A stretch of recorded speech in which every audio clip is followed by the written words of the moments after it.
what's like 7-5. Right, so that's, yeah, 7-5, 12, 14. Yeah, so that's 14. Unless obviously your goal was an outside the box free kick like Nuno Mendes, right? So,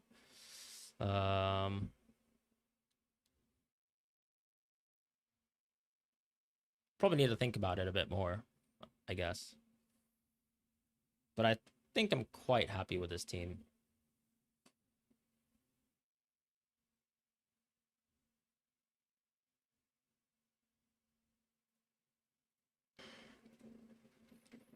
Do you know the minutes Messi will get? I mean, people are predicting sort of 45 to 60 minutes.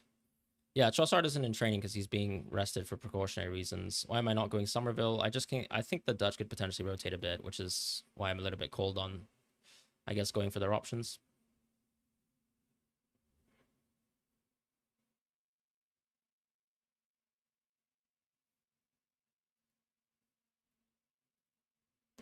Need to manage some of my other teams as well.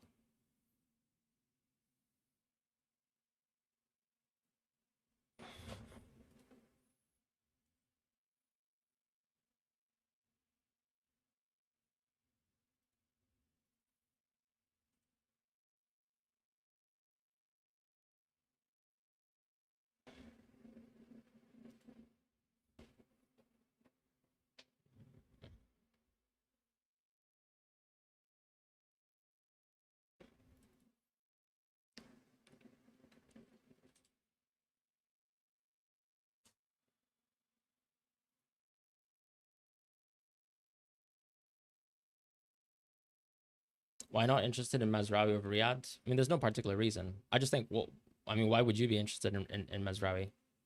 Yeah, I don't know what's going on with the sofa score thing. So, because let's just check again. Yeah, it still says possible lineups now. So I wonder if that was like the wrong lineups or something's happening with the lineups.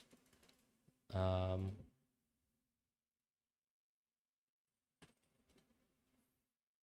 trying to read a little bit into it.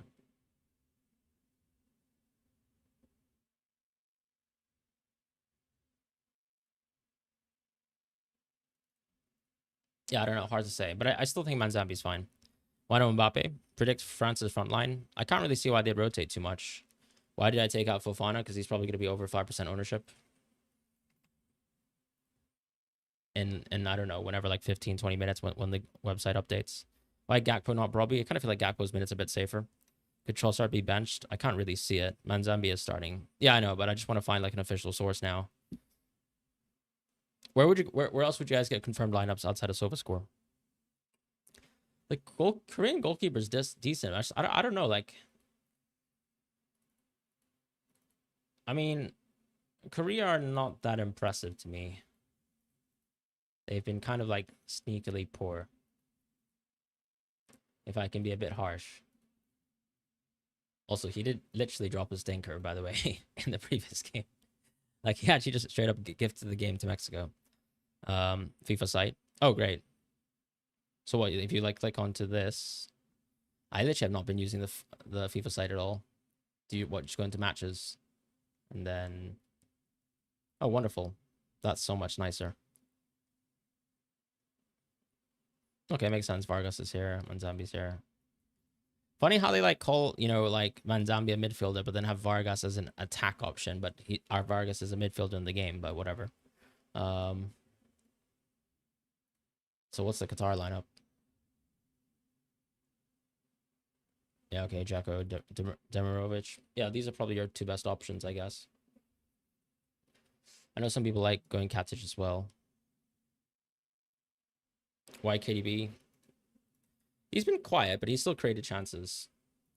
And once again, it's like I'm not really picking options based on like, how well everyone has done previously, but just more so like a mixture of that plus what I think they can still do going forwards. Let me just refresh the page because I can't even like remember what my team looks like. Okay, so what were we thinking about? We still want Due as an option. Let's keep him.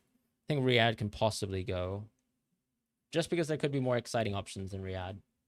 Now that I've said that, someone else can score. But yeah, I guess I'm thinking what, like a Van de Ven could be interesting.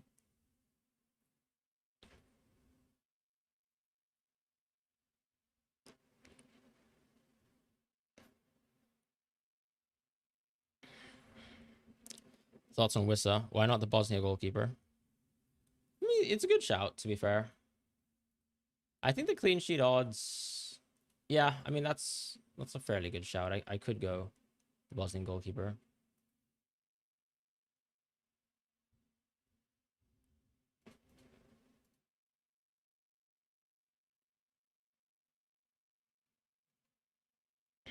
You think Qatar really won't score?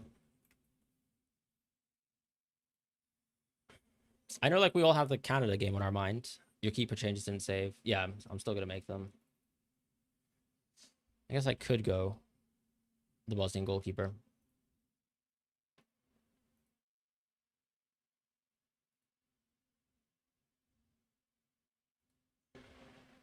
Somerville news. There's no news. No Van de Ven might not start as a big topic. It's a big topic. But so you think Van Heck is probably a better option or something like that?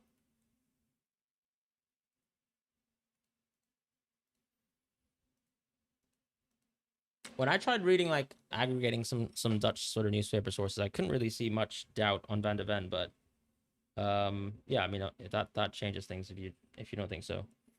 I mean, what could I still do with my team? I mean, I guess I could just go an Argentina option, right? Like, I mean, I don't think like Otamendi's crazy, right? Van de Ven has a booking.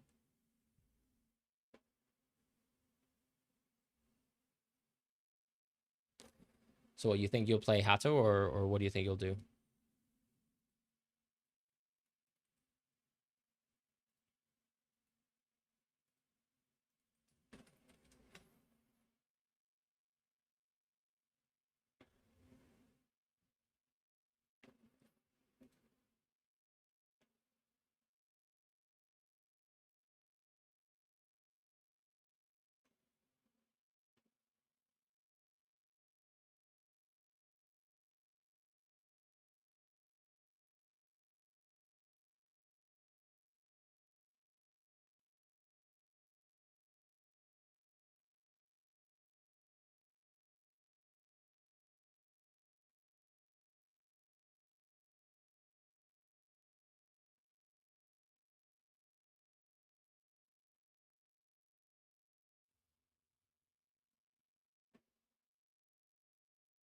I'm trying to quickly have a look at some of whether the lines have moved on the Swiss game at all.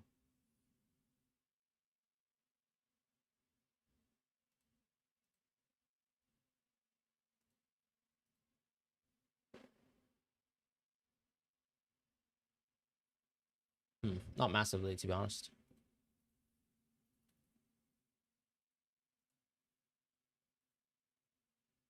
I think maybe that there's actually I can see the Swiss goal odds have dropped a little bit. Maybe because Canada went a little bit stronger than people expected for whatever reason.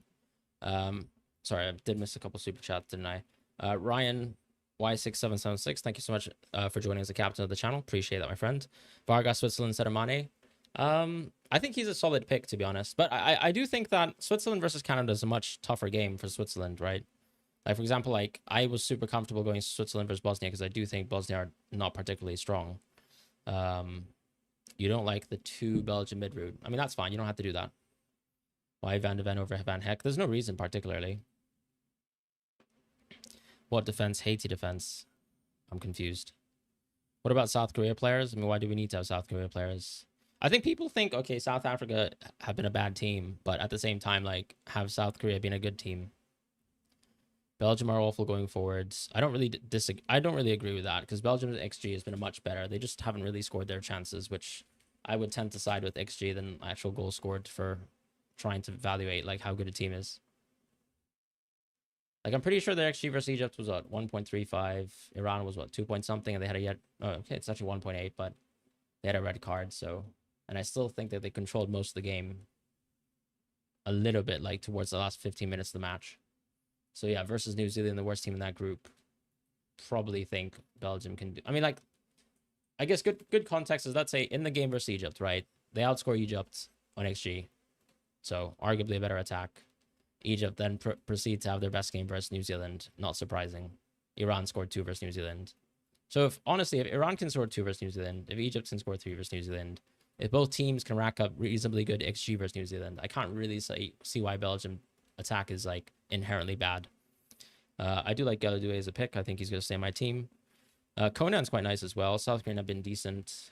They definitely were unlucky versus Mexico, but I don't think Mexico are particularly good, by the way. Love the content. Who would you prefer, Diamande and Salah or Mbappe and Somerville? Probably Mbappe and Somerville. I don't think Gakpo's injured. I haven't read anything about that. No Mbappe, no Messi. Yeah, it is what it is. We have Oyarzabal.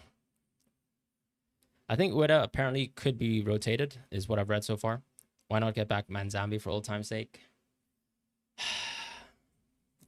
How much is ownership now?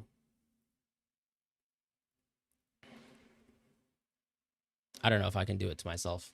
I mean, I wanted Manzambi for the first two fixtures, and unfortunately, like, you know, those games have gone per se. So, yeah.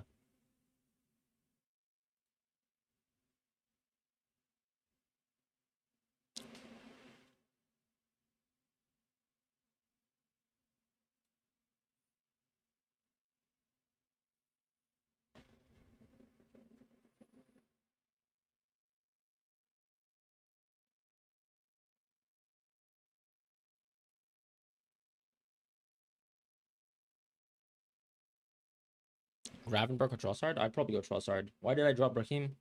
Went above 5% in ownership, and this shows the quality of chances Belgium have had. They've not been big chances. Ecuador at least create big chances. I mean, Ecuador literally played versus Curacao, so like using Curacao as an example to suggest that Ecuador create big chances is like a pretty insane argument to make. When Ecuador played versus Ivory Coast, they barely had one big chance. I mean, they didn't even have an XG of more than one. So they clearly didn't create a big chance in that game. I mean, at the end of the day, it just comes down to opponents. Like, it's not surprising that Ecuador had massive chances versus Curacao because they were literally playing Curacao. That's kind of the point. Member for 18 months, Sada, thank you so much, my friend. Why will Japan rotate? They have secured a qualification spot. They haven't secured a top 2 spot necessarily. No, but Japan have 4 points. They have the head-to-head versus, I guess what? So Sweden could, I guess Sweden could get 6 points. Yeah, Japan are going to progress no matter what, though. That's the big thing, because they're on 4 points. Like, second or third, I think, I guess, maybe in terms of the eyes of the Japanese manager, second or third doesn't make a huge difference if it makes sense, or I don't know why. Talk to me why you're not on Yamal over Oyarzabal. Just minutes, really. I mean, Oyarzabal's our most prolific player since the Euros. Kukurea doesn't tempt me. Not really. I think there's enough good scouting bonus options that are close to Kukurea as a pick. Mbappe is very dangerous. Yeah, I agree, but I don't particularly care too much. Just sent my team to rate my team chat. Gone super different, as you know me. Awesome. Where have you sent your team, though? Sorry, was that on Discord? Wait, let me actually just read. Apparently, there's like a latest tweet about Messi's minutes.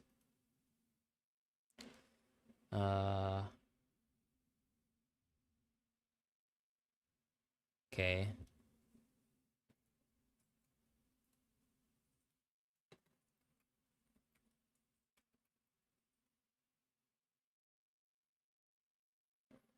Where did you send the team, Saleh? Is it in the private chat channel or?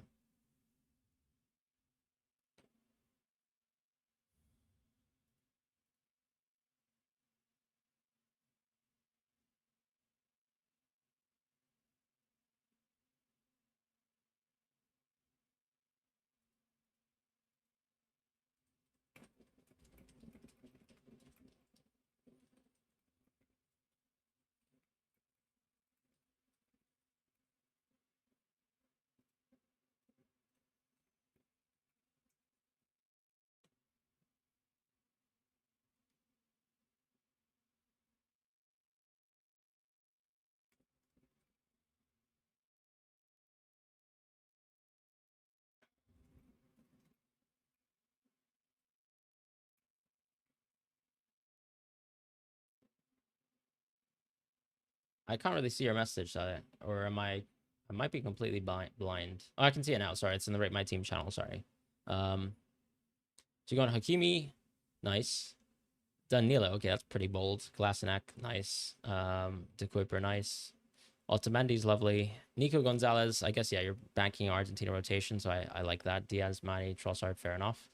Ueda's probably the only one I'd be like a little bit concerned about. Some Dutch sources are a little bit cold on Brobbey starting. They think Depay could start, so I don't know if that matters to you, but obviously I guess there's two sort of risky-ish players in that sense. But I like the team, and I do like Diomande as well. All right, back to chat messages. Best midfielder under 6.5. Gosh, I was clicking into Trossard just in case he was. Mane's definitely not sub 6.5, right? All right, let me just... I think Casilla is probably one of the picks that I would suggest, you know, sub 6.5. Somerville's quite nice as well. Manzambi's quite nice as well. Brahim Diaz is probably another top option. So any of those four, I think, will do you good. Why not Mbappe over Isabel? I'm biased because I'm Spanish. Fran, I'm watching for my couch chair. Okay. Why did Due only play 8 minutes last match? Yeah, because Singo had an injury, and Singo's not going to play versus Curacao, so that's why Due will play this match. And that's why, for the wild card, that's why we're going for Due. Diallo trust. ¿Por qué no tienes Lamine? I just think his minutes might not be so good compared to some of the other options that I have, you know, that probably have more of an onus to play more minutes, that kind of thing. Because, you know, from the Spanish perspective, if we get a draw, we're fine, right? From the Senegal perspective, they kind of need to build up as much goal deficit as possible. From the Belgian perspective, they really need to do as well as they humanly can. Same thing there. They need to win, basically, because it's very likely that, like, a draw could kind of leave them much worse in terms of compared to, like, how that would treat Spain, for example. Like, Spain would still advance as first in the group if they drew. Whereas, obviously, with the Belgian perspective, a draw is not best for them in terms of, like, table positioning and that kind of thing. What Spanish club do I support? No, I support Real Madrid, but nothing wrong with Barcelona. Depay will get minutes 100%. Koeman is trying to make him fit, and yeah, that's the thing that I think is concerning about the Dutch team. Like, they could rotate quite heavily just to get people fit and get people into the side a little bit, right? Especially like even in the midfield potentially, which is where he's been mostly throwing a lot of his substitutions over. Actually, now that I've actually dropped, I could just go Conan as well, right? Ooh, I like that. Is this wildcard just for this week? Yeah, this wildcard is just for this week. Yeah, okay, so I can... Yeah, because I think if I have the Bosnian goalkeeper, that's unironically a captaincy option early doors. And then I can go double Ivory Coast defense because I don't even have any other sort of Ivory Coast picks. What would be the best Congolese midfield option versus Uzbekistan? Very interesting question. Man, I haven't really thought about any midfielders from DR Congo. Like, surely you just want one of the defenders, or you just want to go with Yohan Wissa or something like that, or even Bakambu if you really want.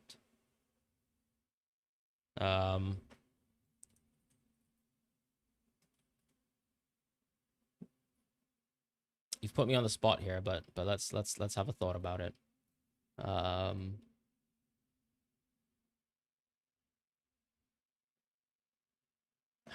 I blind? Okay, this one.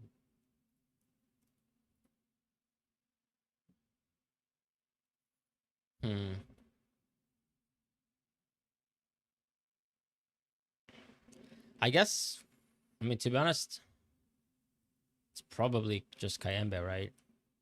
Ugh.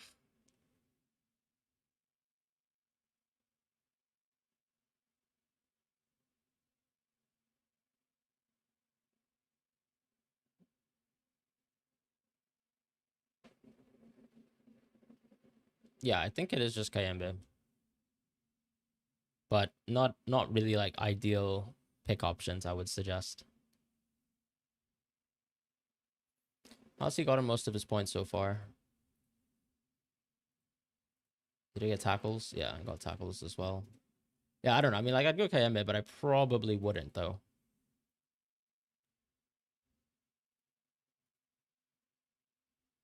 Why not Casilla?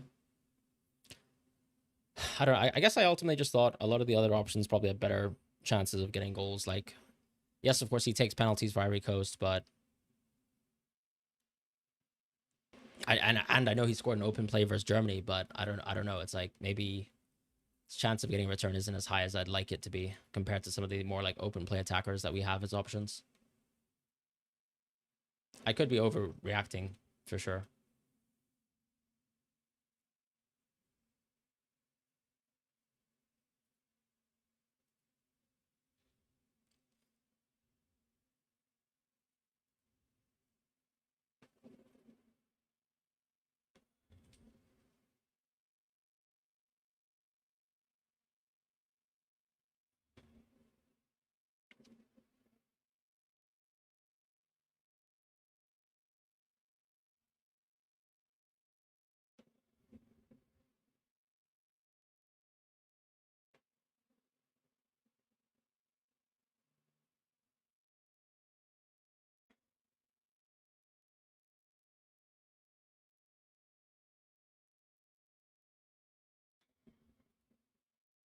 Thoughts on Van Dijk? I think it's a solid pick. I probably would still prefer Dumfries.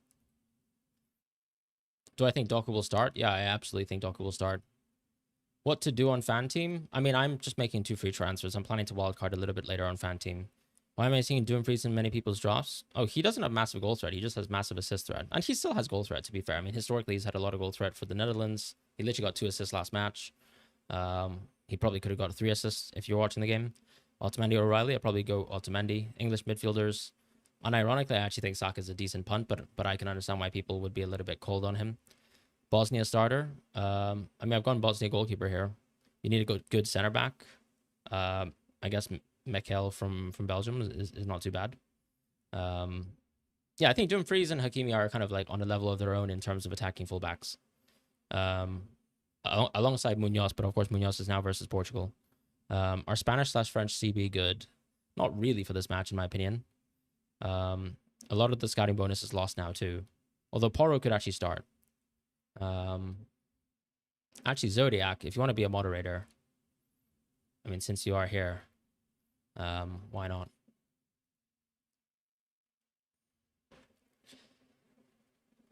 Since you're a long timer in this channel and appreciate your input. Why did I take Sar out? Ultimately, wanted to go Gak. Ultimately, because the England result versus Ghana. That's pretty much it. I do think Kane is a better pick. Somerville is more likely to start against the back four. Coleman likes his defensive work way more than Malin. Yeah, but then also like it feels like this game is more like you're playing versus Tunisia. It's not like, oh, you actually need to match up perfectly versus Tunisia because let's be honest, it's Tunisia. Could Tunisia randomly score? Of course they can. Did you see this Argentina team news? No, I mean, let me know what I've seen so many different Argentina team news. I'd love to know what is actually the correct team news.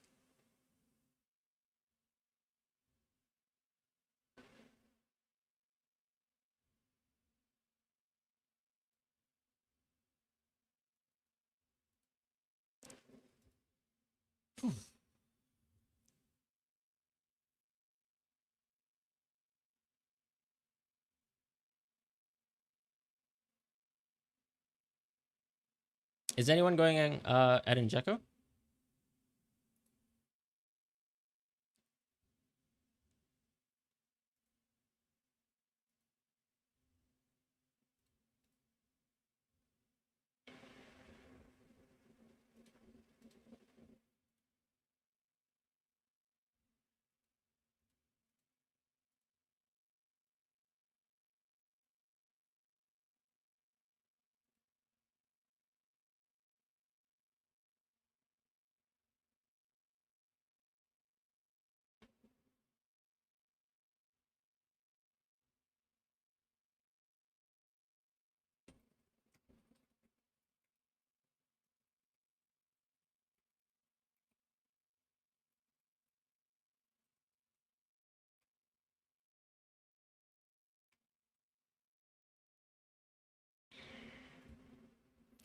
Ayush Fuller, why Mendy is not the Senegal goalkeeper in your team? Yeah, because Mendy actually got injured versus Norway, and I'm pretty sure he got ruled out for the match versus Iraq. So I think Diop, who subbed on and actually looks pretty good versus Norway, should be playing.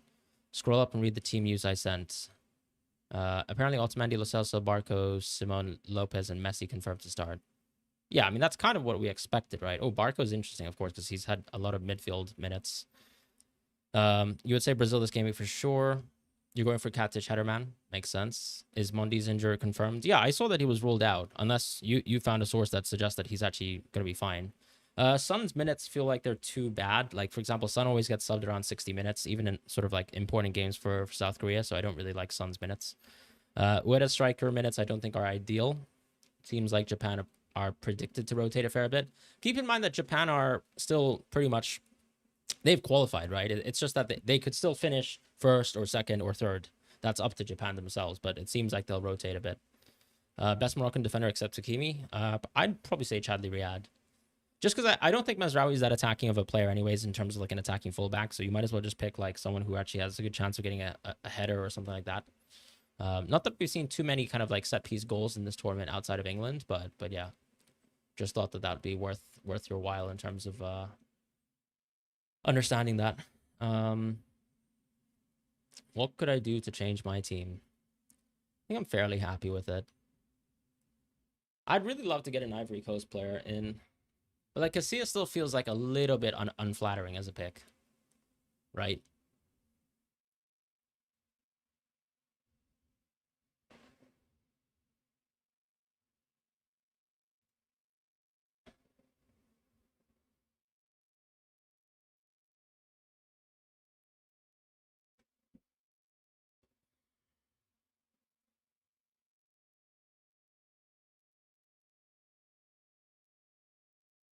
Yeah, I mean, I'm looking at anytime goals. Like Casilla is still like 2.62 to 1, which is pretty mediocre. It's just a shame that like I don't know why all of Ivory Coast's like attackers are listed as forwards in the game. I mean, let me actually have a look.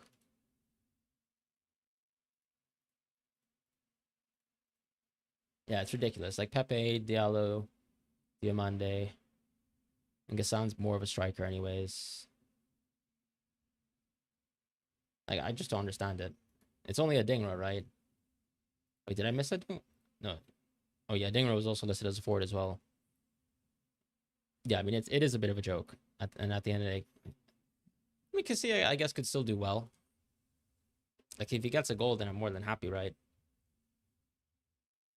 But yeah, the kind of goal markets aren't super positive on Casilla, so that's not ideal. Although he's actually got fairly good assistive threat. Let's just say that. But what can we kind of do in that situation? I don't even have triple. I'm not even on triple Dutch right now, right?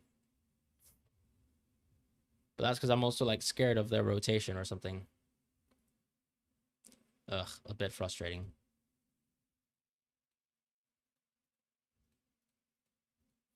The Spain predicted lineup is exactly, I would say it's very close to the Saudi lineup. I'm not sure about the right back position. I'm not sure about the left wing position, but I think that's the only two positions that can change.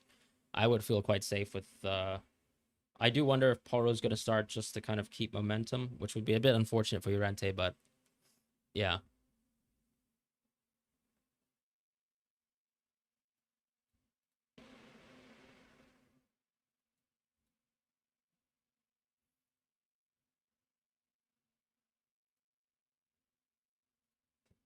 Okay, one sec. I need to kind of manage my fan team as well, which I've actually forgotten to manage.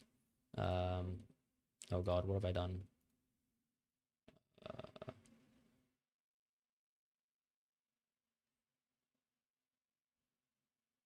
What the fuck have I done?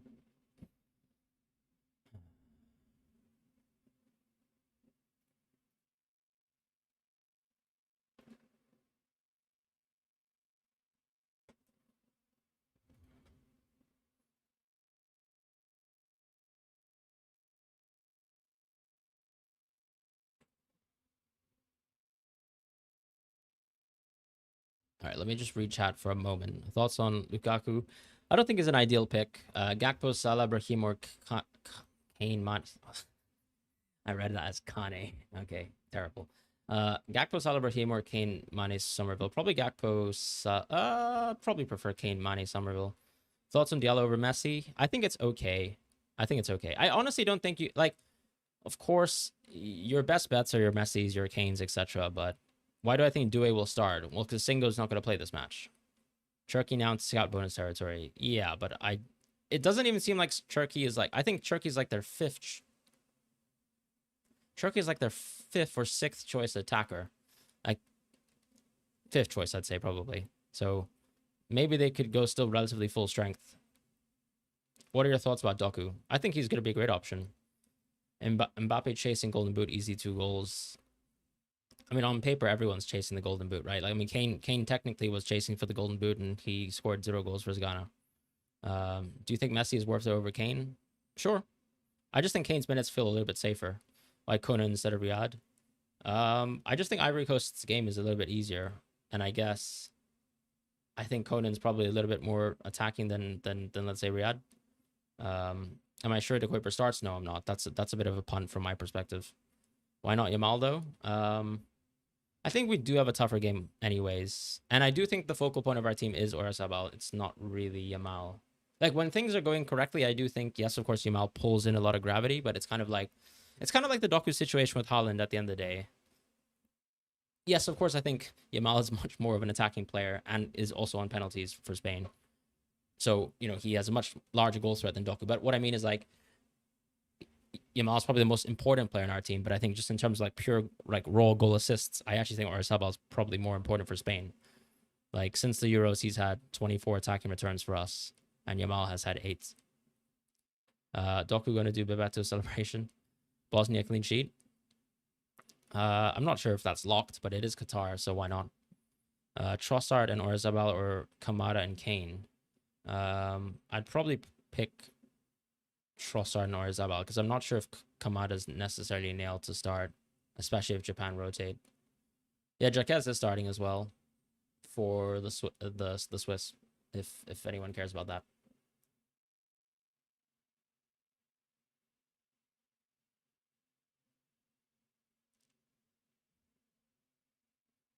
Okay, I need to make my transfers at the end of the day, so I'm going Hakimi.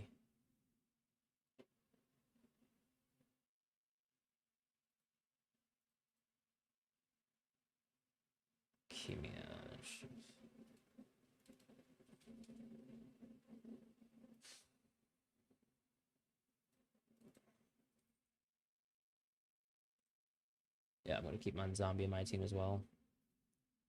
Captain Gakpo.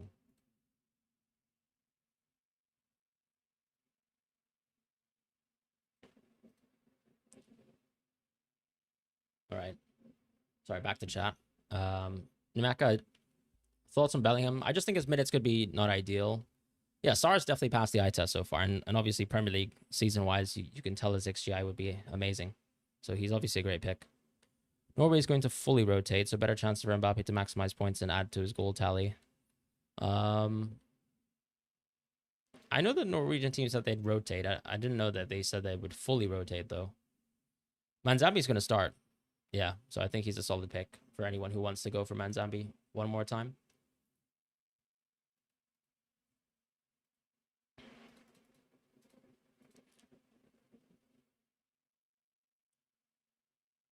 So I was like, I probably would be happier with Verbruggen, but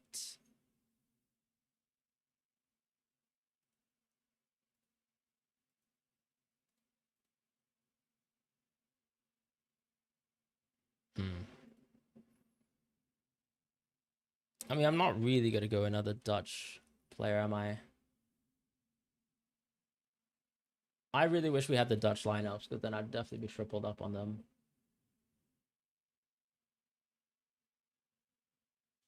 Frustrating.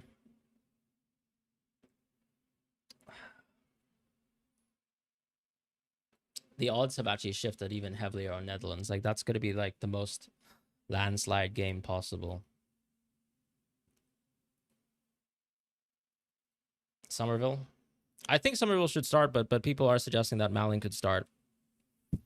I mean, any Dutch fans in the chat, you want to share your thoughts? Is Dio 100% starting? I think so, yeah. I'm not sure if you see, but I would not risk Van de Ven because Ake might start. No, I appreciate that. Thank you. So I've actually moved off of Van de Ven for now. Why no Fofana more in goal? Because he's good. I think he's about 5% ownership. Why only one England player? I mean, no particular reason. It's just there's a lot of good picks to go for, and I've ultimately ended up not having an England player. Why why you choose Conan over Diouf? I kind of prefer to double up on one defense than to like go one for one for one. If you had to replace Oyarzabal, who would you pick? Messi. I would definitely choose Messi. CIV goalkeeper over 5%, so a lot of people switching to Verbruggen might push him to 5%. Solio doesn't think so, but they've been wrong about a couple of others today. Yeah, I see what you mean. Yeah, Fofana is at 5.2%. So that's why we moved off of him. What about Doku over De Bruyne? That works fine. I can't see why that would be a bad idea.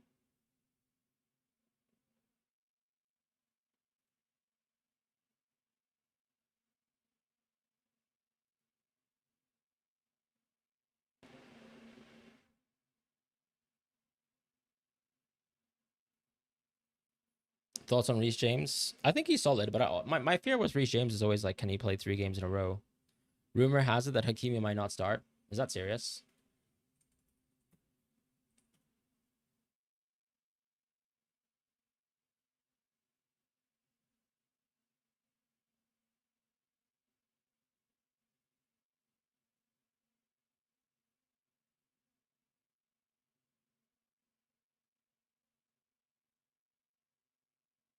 Where are you guys seeing this stuff on Hakimi?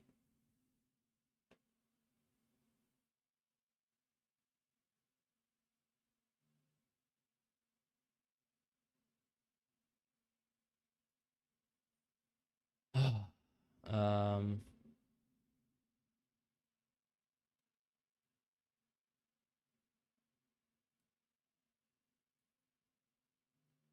I'm being serious though. Where are you guys seeing this stuff with Hakimi?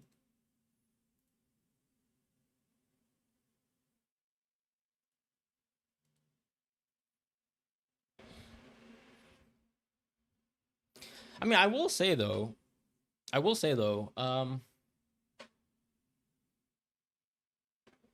So Morocco 4 points, Brazil 4 points, Scotland 3 points. Uh,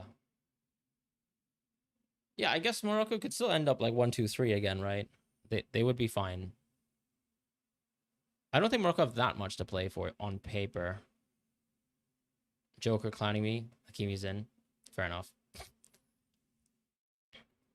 I can see the reason for rotating, but I don't think they need to. Are you joking about Vasilic just got injured before the game? Is that serious? Alex that's 9292. Yamal and Trossard or Salah Manzabi? I do prefer Yamal and Trossard personally. You don't know Morocco have that much to play for. That's what I mean. But the thing is, Morocco technically could finish third if something crazy happens, right?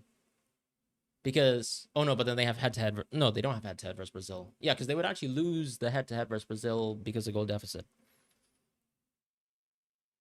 Dutchy here. I think Malin will start. Ultimately, I think both will play anyways. Like, you mean both will play like significant minutes, right? Which, I mean, as a Dutchy, do you actually think Gakpo's going to start and play good minutes though? If you want to flip it around like that, like you think Gakpo's still a good pick? Van Zambi is tempting me. I'm not sure about that. Why is no one choosing CR7? Because I guess most people respect Colombia. Would it be crazy to punt on Demirovic? I don't think so. Why no Lamine? I do think other midfielders are better games. I am sure Doué will start for Ivory Coast. And if I'm wrong, then I'm an idiot. But at least I am pretty confident that if Singo is not going to play versus Curacao, then he should play. Best England defender? Probably Konsa, I guess, because you never know if James will get rotated. Must-win game and 90 minutes guaranteed for CR7. Okay. But it's still Colombia. Mr. Super Chat? I'm sorry. Sorry, Doc Angel. Thank you so much for the super chat. You've gone with CR7 Brahim over Messi / Mbappe and Saibari. I think that's fine. Like, if you want to go CR7 just for an emotional call, kind of like, for example, I'm going Oyarzabal, and I don't think that's necessarily the best call on paper, but it is what it is. Yeah, I don't mind that.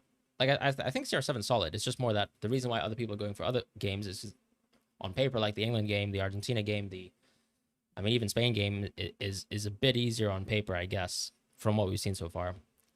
I do think Joe is definitely in goal for Senegal because Mondi got injured versus Norway. Why is Konsa nailed? I mean, sure, I guess Tuchel can start Stones and Guehi, but I also think that's like, it is a bit much to constantly rotate your CB pair like 3 times. But fair enough if he wants to do that. Who can I replace Rafinha with? Maybe Mane or Saibari or Vinny even. So what's the best call on paper? I think it's technically Messi. If you think Messi's going to play like 45, 60 minutes, well, no. If I think Messi's going to play around 60 minutes, I'd say Messi. If I think Messi's going to play 45 minutes, then I'd probably say, I don't know, I'd probably prefer like Ismail Assar or something like that. I do think Mane's worth it, even above 5%. Do I think Mazraoui's a decent pick for budget considerations? Of course. I don't think he's better than... Dio is not the GK of Senegal. I'm not sure what you're even talking about. Mondi's the goalkeeper of Senegal, but he literally got injured in the previous match. Unless you think he's recovered from that injury. Why Trossard? Because I think he's a fairly good option. He's against New Zealand. I don't see a world where he doesn't start Gakpo.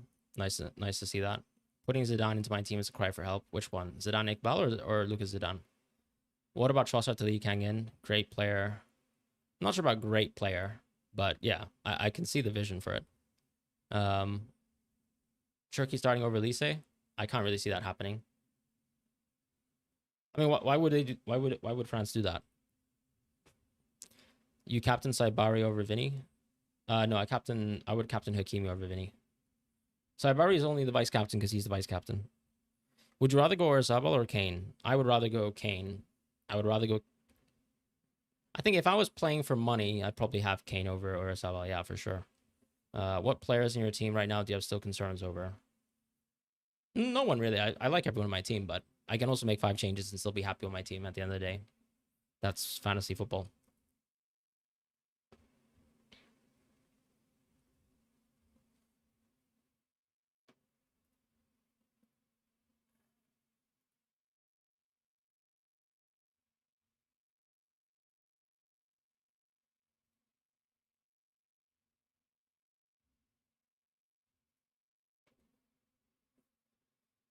Thoughts on Salah? Ha ha ha ha. I'm so confused. I really want to go Messi instead of Kane, but my heart is telling me yes. But your body. What about Vasquez against... Can we not use emojis in chat, please? Somerville or Doku? I'd probably go Doku for nailed minutes. But yeah, Somerville, obviously, if you think he's going to start, is better. Is Mikel a safer pick instead of De Kuyper? He should be, yes. Yeah, he should be safer. What do you think De Bruyne is going to perform better than guys like Nemeka or Kamada? Oh, man. That's peak. That's peak. Norway's bad at defense. Mbappe will score. Okay. Well, I'm glad at least you know who the Senegal goalkeeper is. Why not Doku over Mane? Because I like Mane's penalty share and things like that. Did I see Trossard wasn't in training? Yeah, Mikel wasn't in training either, but I don't think that really matters. Because it seems precautionary, and I mean, Trossard's a bit of an old man. He doesn't need to train that much. He's an experienced player.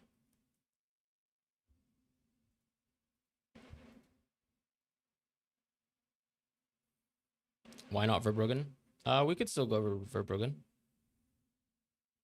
Kamada's cooking, bro. You don't know if he's even going to start the next game, though, right? I think if Japan rotate or whatever.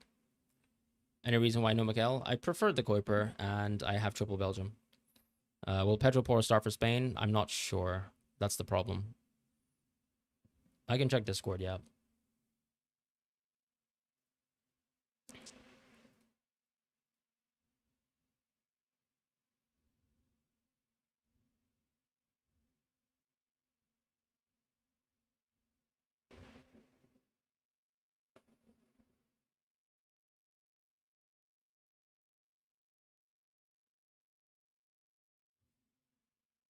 Would I rather go Oyarzabal or Kane? Messi over Kane. I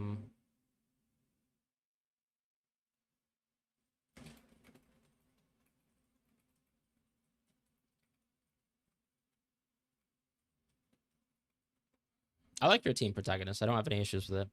Rank these. Due, Otamendi, O'Reilly, Consa, De Kuyper, Maz. Probably Due, then De Kuyper, then Otamendi, then Maz, then Consa, then O'Reilly. In that order. Why is everyone overlooking Lukaku? I just think his minutes are still a bit sus. Referees aren't calling almost any penalties. I don't think penalty takers are that important in this game.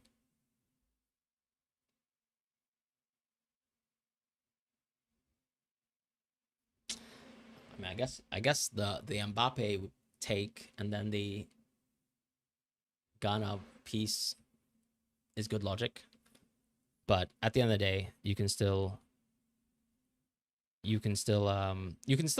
get like value from the penalty. We still had penalties in this tournament, right? So and the thing is, in this game, you don't get this benefit to not having penalty takers as well. Hey Harry, nice to see you, my friend. Do we get another percentage updated before deadline? Looking at Verbruggen and ooh, actually that's a good point. So I think Solio's website have like percentage updates on that, so I can put it in chat for you. But the problem is, I believe the website updates like every 30 minutes, or like even sometimes just 1 hour at a time. So the last update we got was at 7:04, whereas the previous update was at 6:04. So it's very possible that the next update is going to be 8:04, which means we might not get an update. But alternatively, I'm actually expecting us to potentially get an update like in 20, 30 minutes. But you never really know. So a little bit annoying. I think we're probably going to expect an update after deadline, unfortunately. Verbruggen, I mean, where was he at before the update? I don't know how much he was. We probably need to see like how much Verbruggen was trending on an hour-to-hour basis. So Verbruggen, as of 2 hours ago, or 1 hour ago, was at 4.2%. So I kind of think if he only rose 0.4%, but it is a sharp rise, he could definitely hit 5% by the end of the deadline, which we wouldn't even know about, unfortunately. Mazraoui seems like he could definitely go above 5% because his live ownership is 4.8%. So I think he could definitely break the threshold. Yeah, I think all those options are pretty suspect. Any option below 4% right now, I think is safe. But anything above like 4.5 is probably a bit risky.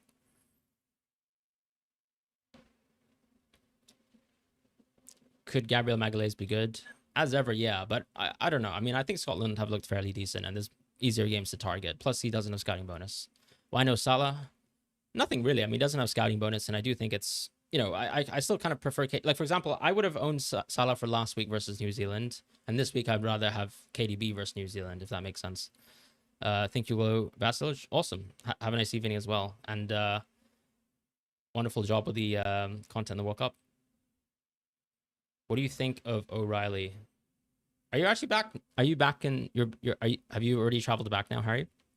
Thoughts on Alvarez? I think he'll start, but then my concern with a lot of the Argentina picks is they could probably all get subbed off at 60 minutes, right? Because if you think about it, Alvarez has been nursing an injury all this time.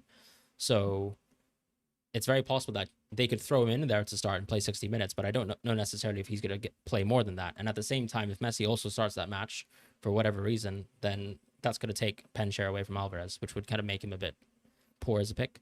So yeah, I'd probably not so cold on Alvarez. Mbappe or Kane? I think Kane's a better option on paper. Panama seems like just a much easier game. Yes, of course, Norway have conceded goals themselves, and they're going to rotate. But yeah, I just think Kane is still a better option for this match. Thoughts on Nico Paz? Once again, not super fond of him as an option. As good as that Argentina game is. Why Vasilic in goal? Just mostly a punt against Qatar, and especially since some of the goalkeepers that I like are above 5% ownership. Although, and also Verbruggen seems like he can go above 5% in ownership as well. Why Vinny from all the big players with hard fixtures? I think with Rafinha out, Vinny's on penalties, so that kind of adds to an added dimension of like how likely it is for, let's say, Vinny to return. I don't think he's got a tough game on paper for the standards of like Brazil, I suppose. And yeah, he has been a talisman for the team, so it's kind of hard to go against Vinny, I would think. Captain Hakimi, Saibari, Vinny. I'm personally gonna go Hakimi, but I don't think there's a wrong answer to that. Surely loads of money in the bank. Yeah, I mean, why am I not taking any English defense?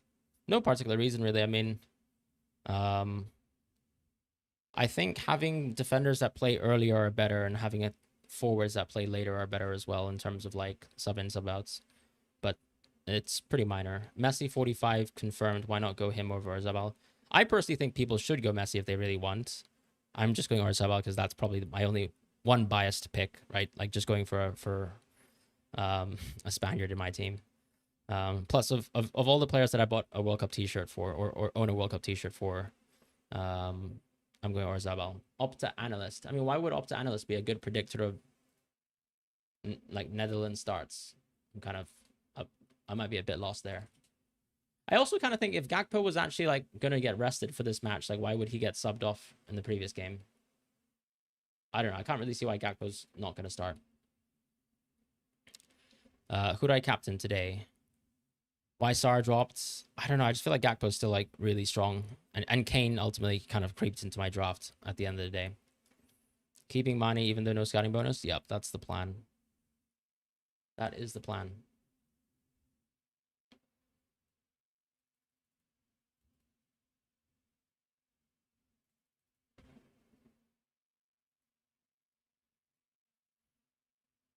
Brahim Diaz or Trossard? I think Brahim Diaz is better without scouting bonus, but Trossard I've only picked because he has scouting bonus, and that's pretty much it. Wadabumpa says Messi or Mbappe are front three of Gakpo Kane. I personally would just pick Messi. You think there's any chance Dumfries is benched? I don't know. I mean, if Dumfries is benched, then so be it. I mean, I guess I'm just stupid. But yeah, I kind of don't think he will be. You kind of like Doku over KDB and Trossard. I think that's totally fine to go for Doku. Ryan, sorry. Is Orzabal just for Spain bias? Pretty much. I don't think he's too far off of Mbappe, though. Hot take. Would you switch Vinny for Yamal? I would not. I see the point in terms of the extra captaincy role, but I still think Vinny's a better pick than Yamal, just because I think that Yamal's minutes might not be 100% good once again versus in match day 3. As far as Messi being rested, seems like a lot of reporting outlets are suggesting that Messi's going to play at least 45 minutes, which I think for a lot of people seems to be enough to go for Messi. Before the tournament, Tuchel hinted Panama was the match where Saka was most likely to make his first start. After the Ghana draw, several predicted liners now have Saka returning to the XI. Are you guys telling me that I should go Saka? Is that what you're saying? I'll go Saka if you guys really want me to, if I must. I could go Saka for science, I guess. I could drop Trossard. It's probably the one that I would do. Who are the must-haves? I think Dumfries, Hakimi maybe feel like must-haves. I'm not sure if anyone else is actually a must-have. Maybe Kane as well. I think Kane feels pretty scary versus Panama. Do you reckon Ryan is in the starting XI? Yeah, I do think he is. Dumfries won't be benched. We got Weaver, Gertruda as right backs as backups. Yeah. What do you think about Kamada, says Ueda? I read a couple articles from Japan suggesting that Japan could rotate, so I don't know if that matters for you, but that seems like those two players could suffer. Rogers Gakpo or Diomande Somerville? I mean, I'd probably go Diomande Somerville because I'm not sure if Rogers is even going to start. Why not Somerville or Robbie? I'm not fully certain that like Somerville or Robbie are 100% going to start, so I guess like 55, 60 minutes of them as a floor, even if that's a floor, doesn't seem that good. Sarr over Orzabal? I mean, I'm not advocating anyone go Orzabal. It's just a personal preference.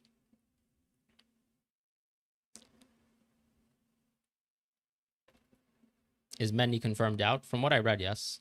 I don't think El Kanous is a great pick. Worth taking -3 to bring in Mazraoui, Messi, and an 8.5 mid?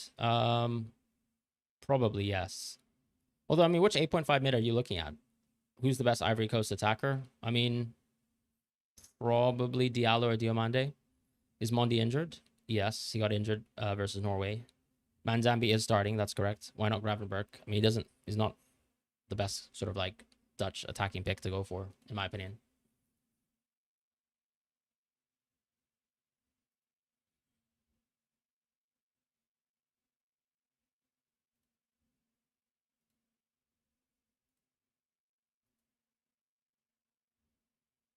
I mean, actually,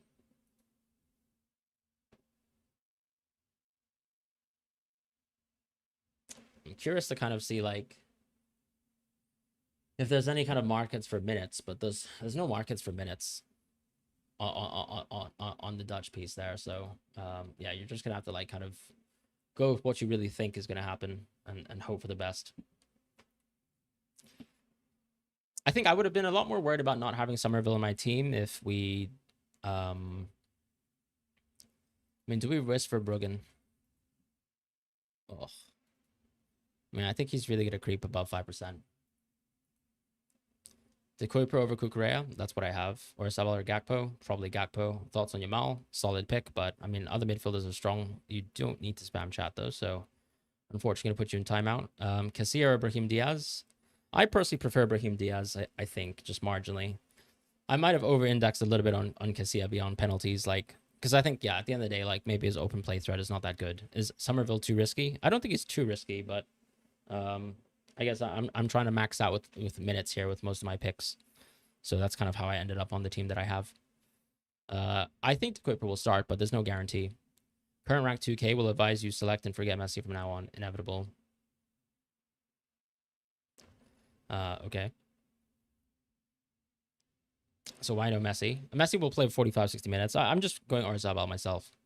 Just because I want to. Is Sakimi starting? I think he should be. Kuiper nailed on for 90 minutes. I wouldn't say 90 minutes, but he should be nailed on to start. Katic at 1% feels like there's a lot of good 1% punts. Yeah, from what I read, Mendy's confirmed out. Yeah, so I can see a Senegal in a Reuters article basically confirming that Mendy's going to be out of the game versus Iraq. So yeah, it's been confirmed by multiple sources. You're going Saka as a punt. I think Saka got right. Madueke left to start versus Panama. Interesting. Why not an English defender like Reece James? I guess. I mean, does James even have scouting bonus? No. So yeah, that's pretty much it. Is this locked in? It's pretty much close to locked in. Captain Vinny or Saibari? I probably would go Vinny if you were picking one of the two. Hakimi or Saibari or Vinny for captain? I'd probably go Hakimi myself. Will De Kuiper start? Also double up on Morocco or Ivory Coast defense? I'd probably double up on Ivory Coast first. Just because I think Curacao is the worst team in the tournament. Is at least one Spanish player a must? I don't think so. I don't think you need to have Spain at all. If I didn't have Oyarzabal, I probably would have Messi.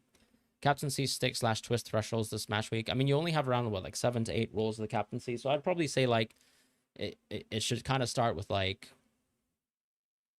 I think it's probably like the threshold's going to drop a little bit by at least like.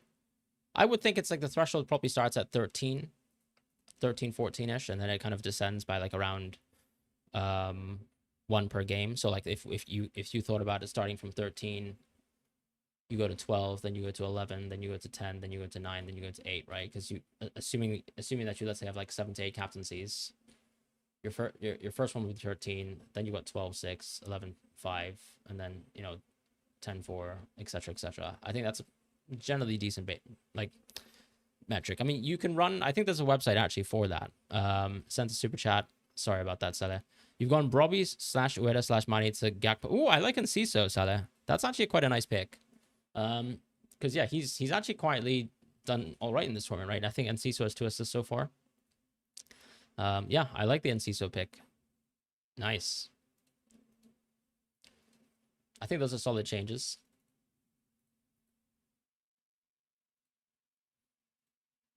Yeah, I mean, Paraguay are actually expected to do quite well. As in, they're marginally favored versus Australia, and their defense have been decent. So yeah, if you want to go for one differential from that team as an attacker, I think Enciso makes sense. Why not Brazil defender like Douglas Santos? I mean, I just don't think Brazil's clean sheet odds are that good. Neither has their defense generally been that good. Bellingham a good pick? Not really for me. I kind of think without having scouting bonus and then also probably a threat of getting subbed on, that kind of thing, that kind of hurts.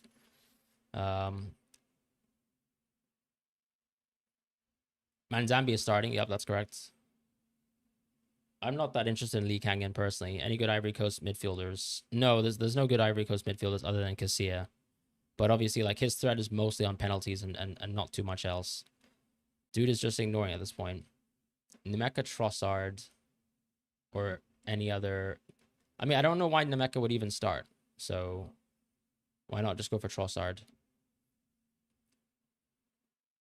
Vinny or Mane? I'd probably go Vinny first, now that Mane's crept above the scouting bonus. Why Kane over Messi or Mbappe? Any leaks? No, I mean, I just think Kane has the best fixture and probably the best minutes. Is Panama a vulnerable team defensively? I think so, yeah. I mean, they conceded 1.65 XG to Croatia. Something quite similar versus Ghana, I think 1.2. And England are, on paper, a far superior attacking team, so yeah.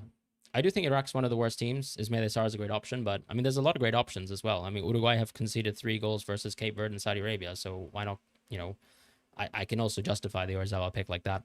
What's your bench looking like here? There's no bench. This is the full team. This is my full team of 15. You don't want to go no Messi? Yeah, I mean, just go Messi if you want to.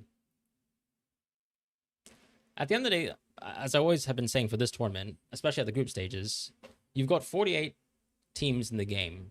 It's very unlikely that there's only 15 good players to pick every week. There's probably around a pool of around 40 to 45 players every week. Sada says, which Argentina mid is worth going for as a punt? We can have a look. I guess what everyone would just want Nico Paz, right?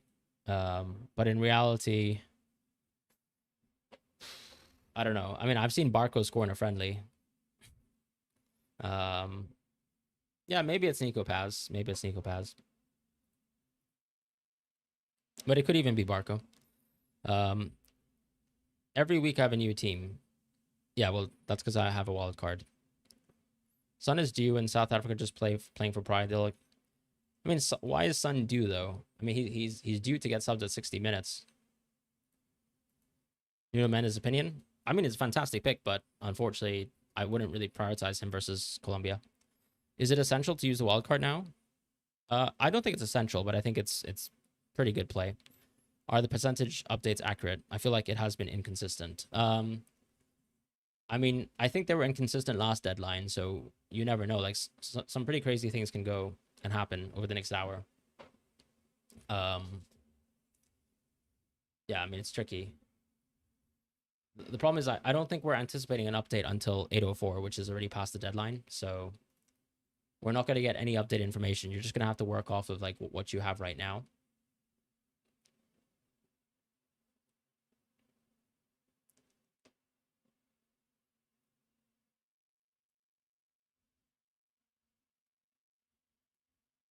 Will Kimmich play? I'm not quite sure. I mean, they don't have too many right backs in the squad, but yeah. Is Dion nailed? I think so. Mane or Doku? I prefer Mane. Don't you worry about Brazil and Morocco having a fixture in the same time? Not really. I mean, what are you using that as like a justification to not have Brazilian and Moroccan players, or what do you mean by that?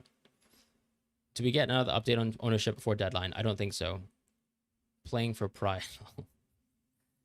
I mean, that's the thing. I think the teams playing for pride can still like cause upsets, right? Morning, Fran. Nice to see you, my friends. Name our opinion. I wouldn't touch him until later on in the tournament.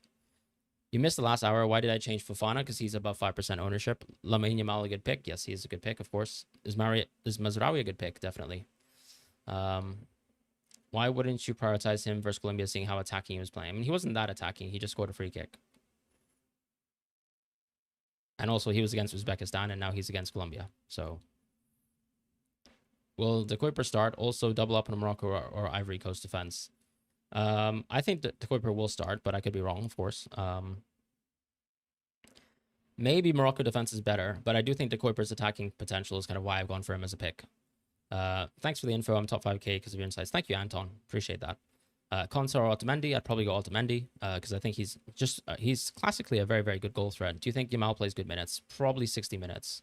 The thing is, Spain don't necessarily need to win to actually get first. They can draw and get first, so I don't think necessarily Yamal should be risked to play more than 60, 65 minutes. Who would you replace Oyarzabal if I had to? You play in a full Spanish mini league and want a differential. Okay, fair. I mean, I'd probably go Messi at the end of the day.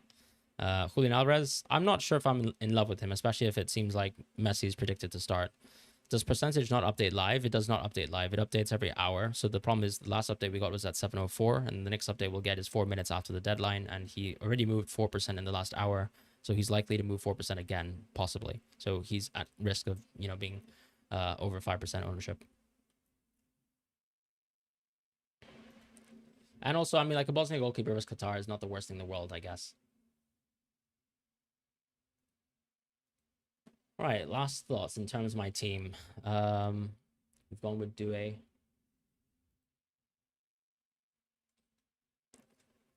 I'm pretty happy to go for. Yeah, I mean, I guess I could go for. I mean, an Argentina defender is up there as well, an England defender is up there as well. Why not do from Senegal?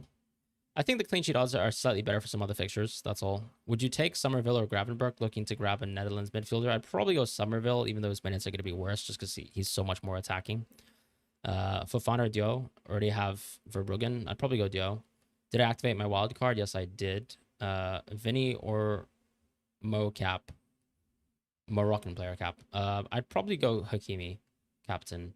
Who would you replace Orazabal if I had to? As I said, Messi. Manzambi is not on my team, unfortunately. Did you say about the game updating? Should I avoid anyone at 4.5% or above? I think it's risky, right? People who are at 4.5, 4.6%. You could lose the differential scouting bonus. But at the end of the day, if you're going to pick the player regardless, then go for it. Why not Doku? Because, well, I've gone for Trossard because of scouting bonus, as you can see. And then I do think De Bruyne is a better pick than him. O'Reilly or Konsa? Probably Konsa. Is Somerville okay to go for? I'm not sure necessarily. Some people are predicting that he could be benched. So I've not gone for him. You know, why not go for Doku? No particular reason. I mean, do I have to go for Doku? Which Argentina midfielder will start 100%? I can't even answer that. I really don't know how Argentina plan on rotating. I guess Paz is pretty likely to start, in my opinion. But it might not even happen. They have actually a lot of depth in that squad because they can even play like Barco in the midfield and stuff like that. What are your thoughts on Katic? I mean, he's solid, right? Because of course, once again, you're banking versus Qatar. Seems to be quite much in the bank. Yeah, but Farber, I really, there's no reason to. I mean, this is not a game for bank, right? You're just playing one fixture at a time. Like for example, over the course of a season, people are priced as if like they were priced for, you know, if you were to own these players for the course of the tournament, you know, what's worthwhile, right? But for one game week, if let's say a very, I guess like mid-table team on paper has a really, really easy team. Like for example, let's say when Ecuador play versus Curacao, it is a good logic to pick Ecuador, right? Like even though like some of the Ecuadorian defense is like 4% owned or like 4 million or something like that. So yeah, I took Sar out because of Kane. That's pretty much it. I do think Yamal is a good shout still. There's nothing wrong with Yamal. As I said, there's really, really too many good picks in the game. I think it is a bit of a lottery in that sense, but you just need to hope for the best and just back a lot of your players. A lot of the options, like I think that I can flexibly change around 5 to 10 players in my team and be happy. I do think Diallo is starting, yes, for Senegal. Monty did get injured last match. KDB or Trossard. I'd probably go KDB.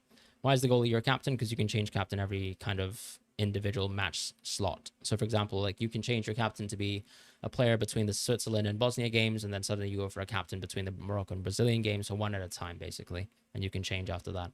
Will Yamal get good minutes? I mean, depends what your interpretation of good minutes is, but I think he's probably good to go to play for like 60 minutes, 65 minutes. I can't really see him playing too much more than that, if I can be honest.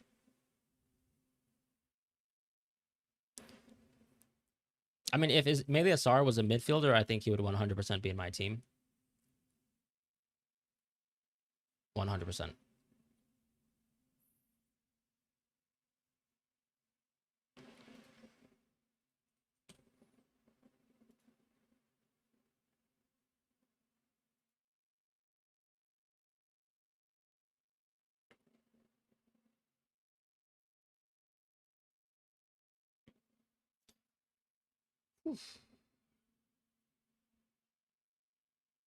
I guess, guess one punt I could go for is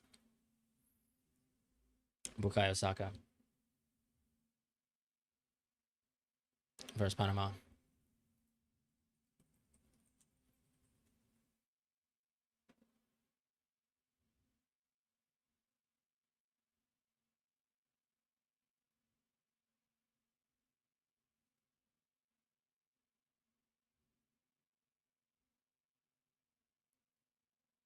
The thing is, I just don't see what's the risk for Saka to start. Like, does it even make sense if he's kind of like not on maximum fitness? What point do you twist or skip captain wise? Verbruggen or Bono? Probably Verbruggen. Due only had 8 minutes last game. Yeah, I know that's Sohail, but Singo got injured, so of course he's gonna play. I think stick or twist is kind of like a descending threshold. So the more captaincies you kind of, yeah, but Singo is injured. I don't. Well, I'm confused. Singo had an assist in match day 1. He then got injured in the last 8 minutes of Germany. That's why Doué came on the pitch. And Singo has been ruled out for match day 3, from what I understand. Unless I've been reading the news wrong. Any Argentina defender? I'd probably go Otamendi. Saka or Yamal? I'd probably go Yamal. I would actually feel more confident about Yamal minutes than Saka, I suppose. Have a feeling De Kuiper gets benched because Doku's back. The friendly against Tunisia, they had Doku plus Castagna and smashed them 5-0. Yeah, I see your point. At the same time, Doku and Castagna also played in match day 1, and they did not smash Egypt. So...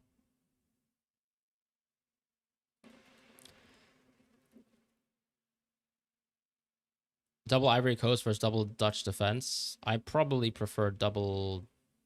I think double Dutch... I don't know. I think both are good. I guess what I'm thinking of, it's Van Heck versus the other pick. Casillas not injured, no. I mean, I don't think Saka's fit at all. Yeah, Singo is injured. His hamstring injury is not meant to be like a long-term injury, though. So I think he's expected to be out maybe 2 to 3 weeks, which of course means that if they continue to advance in the tournament, he's got a chance of coming back. So yeah, Singo's not going to start. Unless he's recovered from a hamstring injury in like 5 days. Bellingham instead of KDB, I probably wouldn't do that. Leave one out of Messi, Kane, Mbappe. Probably Mbappe. I mean, it's difficult. Maybe I'd leave Messi, actually. If you think Mbappe's going to play a lot more minutes, I think you probably still go Mbappe at the end of the day. But I'm going to have to put you in timeout. Which midfielder from your 5 would you take off for, and for who? I guess Trossard could go. But I do like Trossard with the scouting bonus.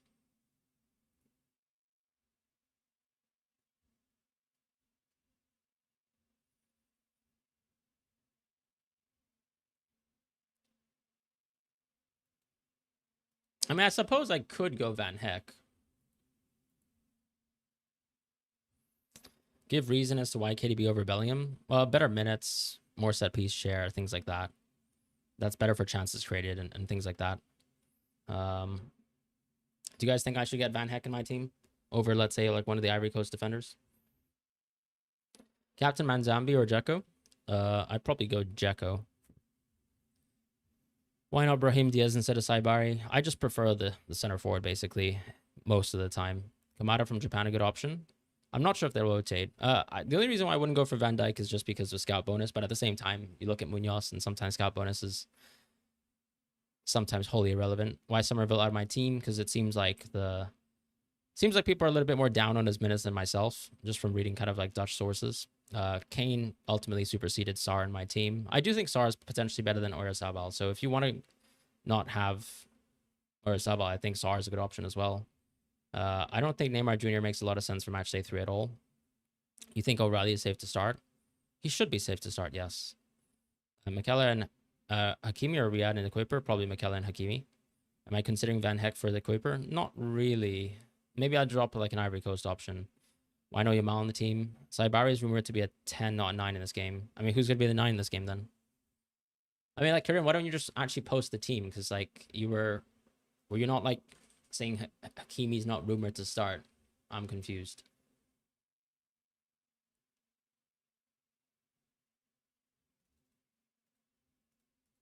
But presumably you still have Hakimi in your team, right? Dry Brief Rice, nice to see my friend. Sarr Diomande, probably Sarr. Saka, good pick. I think he's decent, but you obviously need to know the minutes will probably be capped. Do you think Belgium will destroy New Zealand? I don't know if they'll top the group because it really depends on Egypt, right? Like Egypt have it in their hands, but then yeah, I do think Belgium will destroy New Zealand. Reason for no Kolasinac? I mean, I already have the goalkeeper, and I don't think Kolasinac is that great of a pick. Double up Ivory Coast defense or risk going with De Kuiper? Yeah, De Kuiper looks incredible, which is kind of why I have him. Mazraoui or Hakimi because of scouting bonus? No, I would definitely go Hakimi. I just think Hakimi is like a different level of player in terms of attack. Am I going to captain Vinny? No, I'm probably going to captain Hakimi. Vargas about to mega haul? I hope so. Why not Mbappe? I've just gone for Oyarzabal. I don't see Egypt beating Iran comfortably. I think that's probably a closer game than people anticipated. You sold Hakimi yourself, but the guy who told me he said he's not 100%, so you're just risking it. Okay, fair enough. You have money to buy Mbappe. Because I just prefer Oyarzabal. Because I'm biased. You're hearing Hakimi won't start. Okay. This again.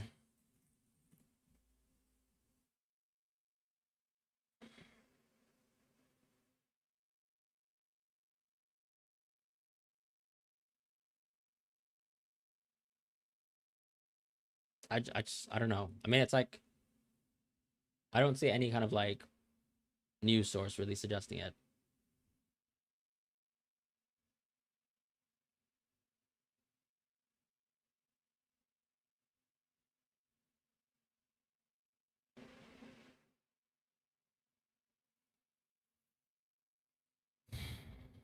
I don't see any actual news on Hakimi.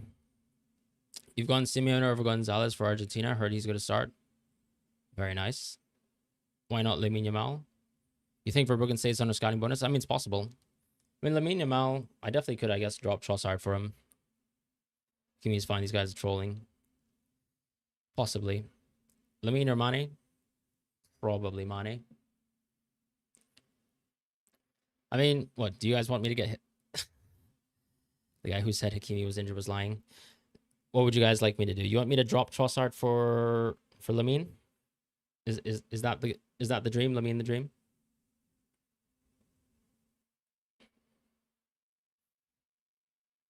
Let's do a poll.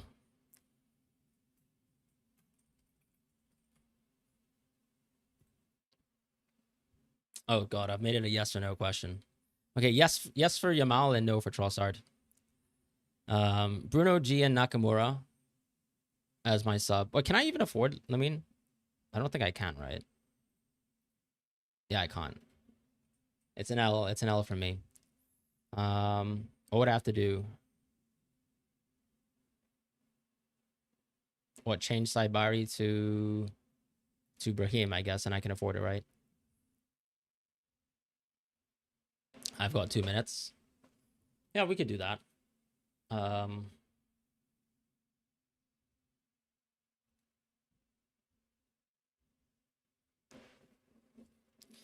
Why not?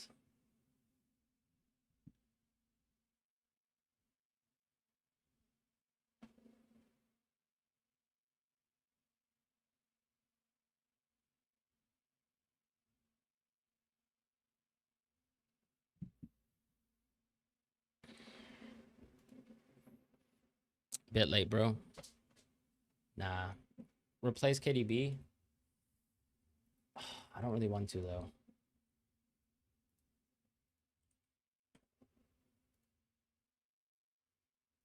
I think I'm fine. I think I'm fine. We will call it a day there.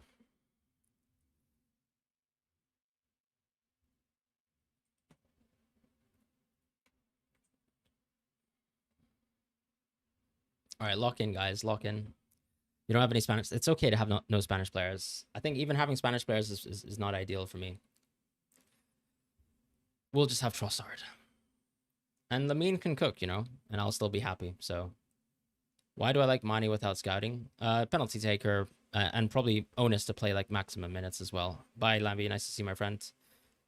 Thank you all for joining the stream. I'm probably gonna actually let's just wait 4 minutes to see who gets the scouting bonus, and then I'll log off after that. So this is the percentages now. Any issues with Doué not starting last game? No, because the player that he's gonna start over is injured, unfortunately. Unfortunately for the player who's injured, of course.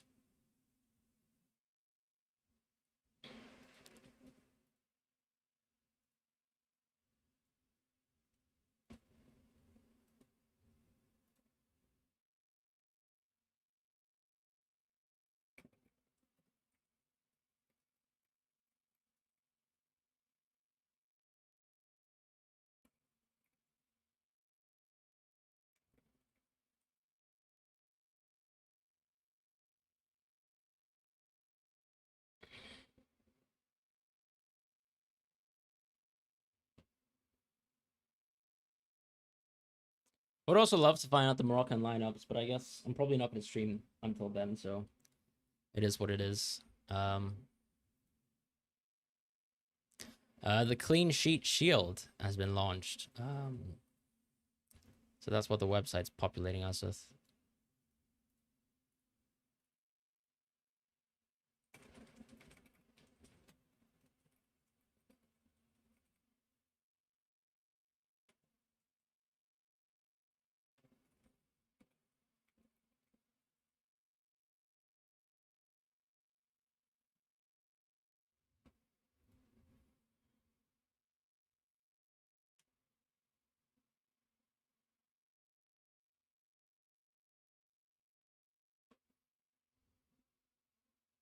What a terrible booster.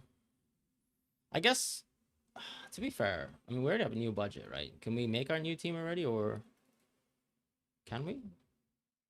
Oh, that's the cheat sheet. Um,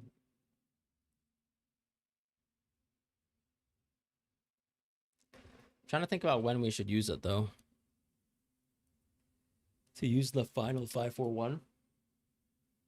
You don't understand how I have a completely different team every week. 2 free transfers a week. There was some sort of bug that I guess I abused between matchday 1 and matchday 2 unintentionally, and then I wildcarded for this week. A new booster just dropped, clean sheet shield, yeah. New chip revealed. Yeah, the FPL Joe actually called it. You went Agbadu over Due just because he's more locked for me. Yeah, I think that's fine, Sohail. I just can't really see why Due wouldn't start, basically. Knockout stages only. I mean, yeah, we're already at the knockout stages, so use it. I would probably use it instantly, yeah. The thing is,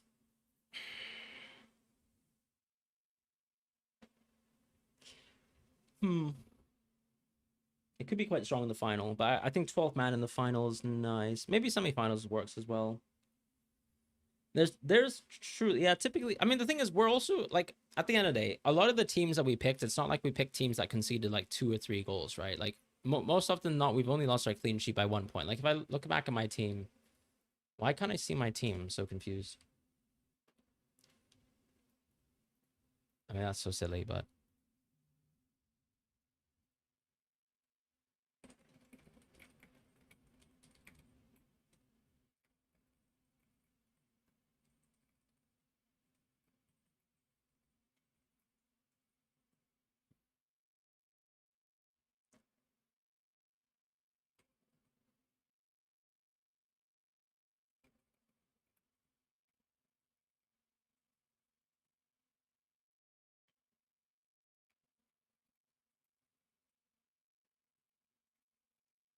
Okay, so the website should have updated for the ownerships right now. I mean, it should update now, no?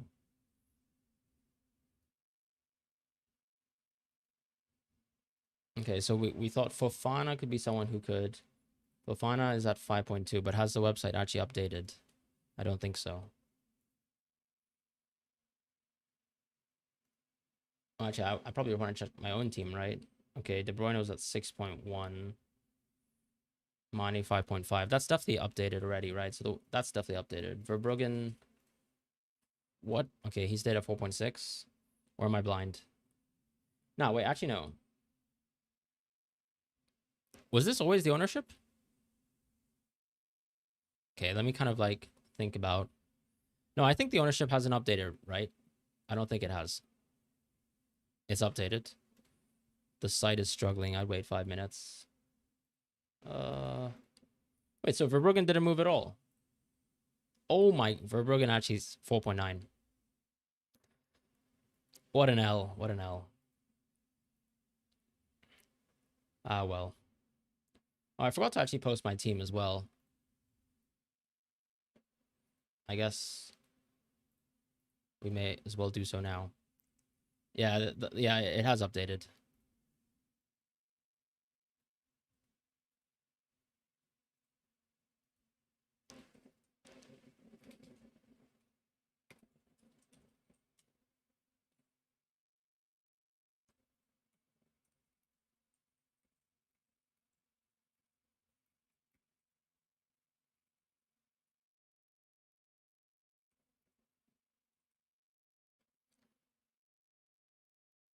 Okay, that's pretty annoying, I'm not gonna lie. Is there anyone else who's like sub 5%?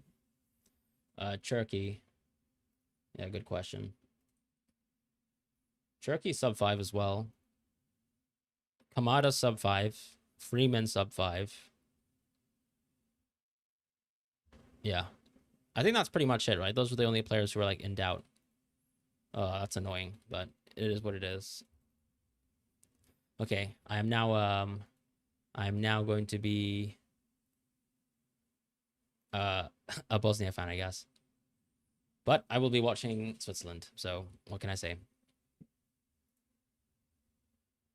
Today we are Manzambi fans. Not in the official World Cup game, but Oh, at the same time, guys, have you locked in your sport.fun teams? So if you could look at the link in the description, I set up my sport.fun team for Matchday 3.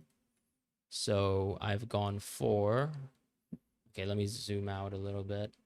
Well, I mean, okay, this is not ideal.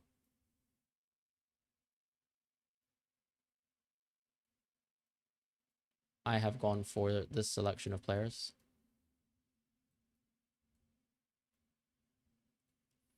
That's the selection I've gone with for sport.fun. So we'll see how that goes. Or Zabal, obviously, a little bit of bias there. Leave me alone. But Gakpo, De Bruyne, Dumfries, Courtois, I think are solid picks. So hopefully they do well for me. But yeah, just remember to kind of lock in those kind of things, and then we'll be in a good spot. But that's it.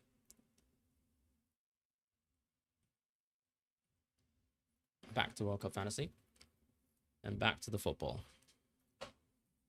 Okay, we can actually do a watch along, to be honest, since I am definitely just gonna be watching the football. Anyways, I think Bosnia's already cracked open a shot, which is nice. Shot on target even. As far as Switzerland,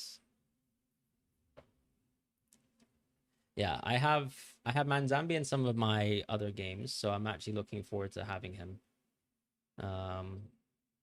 Looking forward to well, yeah, I'm looking forward to having him, just not in the official game. If it is 5%, do you get bonus? No, you don't. You've had Sar. He shoots. Yeah, Sar is incredible. You just realized you missed the deadline. That's pretty unlucky, Lucas. I'm sorry about that. Sar went from 2.0 to 2.2% in the final 5 mins. Fingers crossed for Kubel, Katic, Demirovic holes. Good luck, H. Rodriguez. Poro Saka, nice punts. Are we capping Brazilian or Moroccan? Probably Hakimi for me. Vinicius at 20%, 27%. He was 21% 4 hours ago. You did a last minute swap from Diomande to Sar. What do you think? I think that's fine. Bro, going up 0.2% is not a lot. It's true.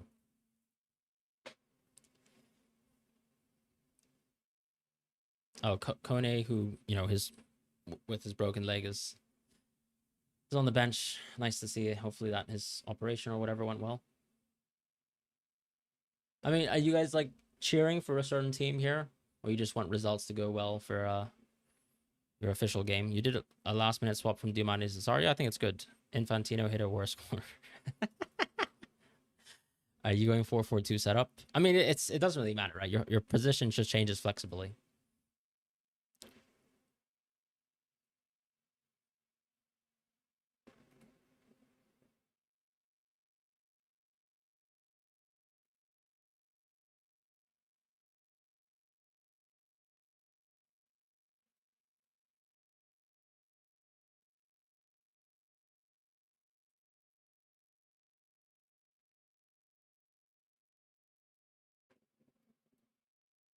Should we just lock in the clean sheet shield as well?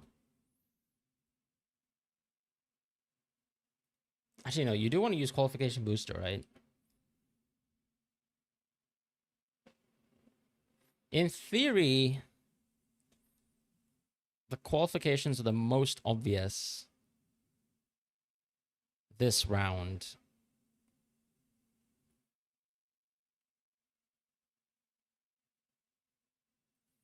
So I think we just have to do that now. Yeah.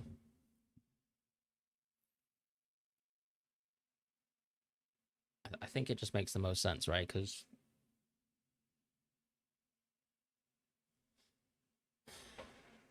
I think like there should be more one-sided matchups in the round of 32. So in theory, the clean sheet shield has less value. And then when you have it in the next round, you get to use more value because more teams will have a chance of conceding just the one goal, right?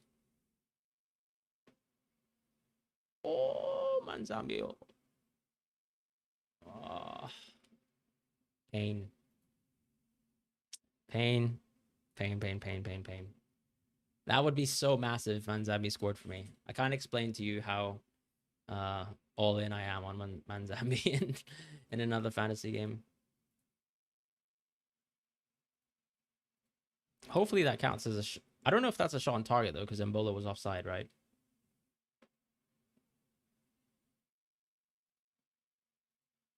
Or was he not? I might have I might not have paid attention enough on that play.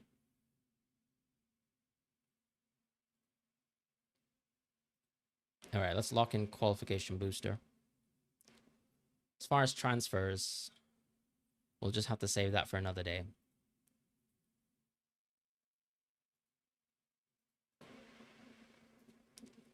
So far, the Bosnia game is going exactly as we wanted to plan. So that is good news.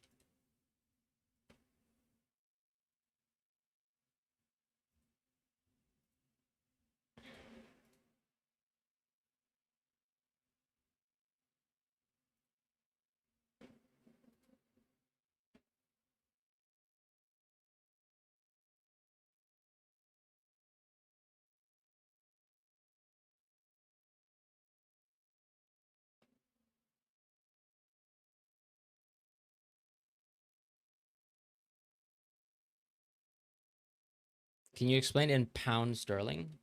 Am I double screening? Goodness, I am. Need to see the bracket before deciding on booster order. Probably qualification first and clean sheet though. That makes sense.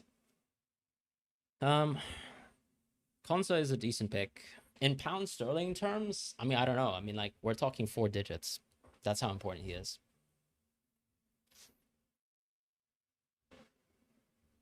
What's my captaincy order? Let's have a look. Hakimi 1. I guess Galadue 2. Gakpo 3. Mane 4. Oyarzabal 5. De Bruyne 6. Or maybe the Kuiper 6. Kane 7. And that is it. That is it. 7 captaincies. Well, technically, I forgot my Bosnian goalkeeper, but if the brother gets 19 points, fair play. But yeah, I don't think I will be on him. Can you explain in Raheem Sterling how much he means to you? Precisely 0. Bosnia almost conceded. I mean, that's kind of. I mean, like, I didn't think a Bosnian goalkeeper was a great pick on paper, but yeah, that is the. Anyways, it is just a scouting bonus pick, so hopefully the Bosnians can defend. I don't think Bosnians are that great of a team, and I think people have kind of overread, in my opinion, the Canadian result versus Qatar. But let's see what happens. I don't particularly care about the Bosnia game too much, so I'm not really like paying attention to that screen, if I can be honest.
I'm actually curious. Has anyone actually not wildcarded?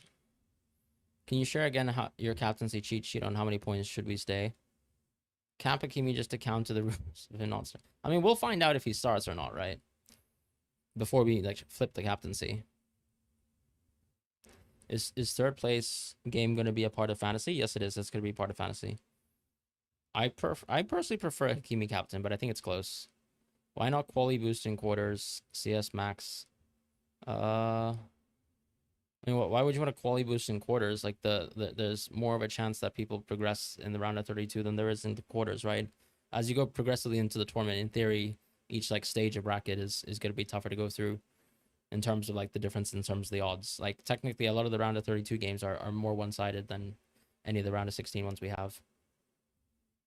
Okay, a good solid Manzambi dive there, fair play. Do we get any points for that?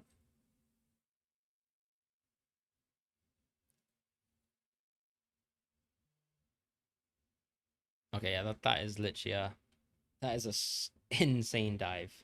Fair play.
Remember, chat, there's less captains in Matchday 3 compared to Matchday 1 and 2. Since more teams play at the same time, you need to stick. That's true. I think based on the graph that we had, I mean, I could probably run it again. Give me a sec. I'll just run something for you guys.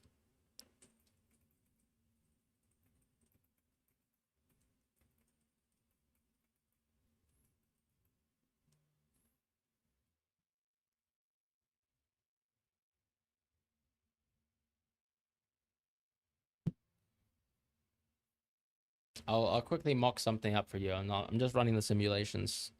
Last two finals have had high scores. Hi, Fran. Got caught going a similar team to you and have to take my mini league forfeit. Are you joking? Surely not. Surely not. Remember, that I've never actually heard that before. To be fair, so that is an honor. But do let me know what the forfeit is.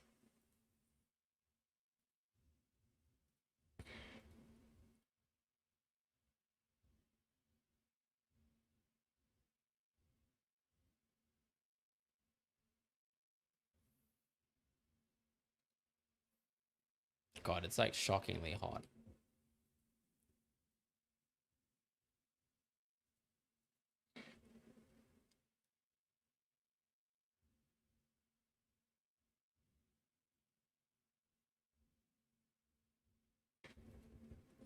And the referee in the Swiss Canada game said, but like surely the rule for a forfeit must be established before you do it, right? Forfeit is drink 15 pints one night. Mate, good luck with that. What can I say?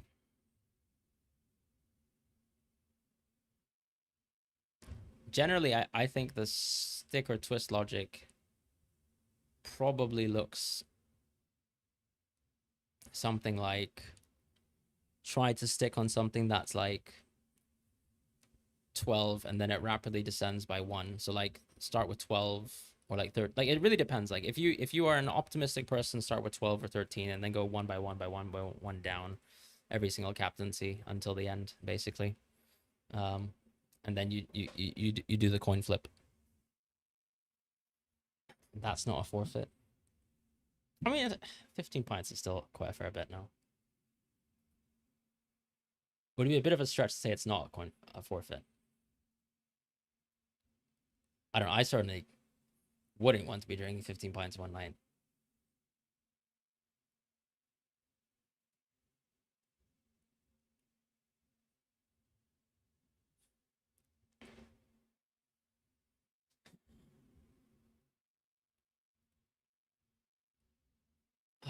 I'm liking the I just want Manzambi to do something. Please.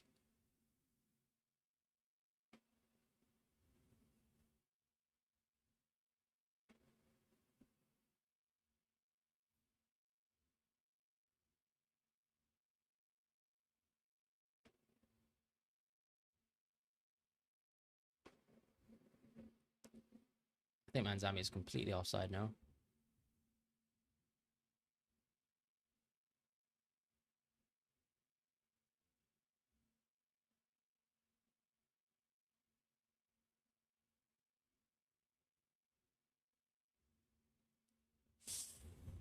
Ooh. Okay, yeah. No, he is just completely offside.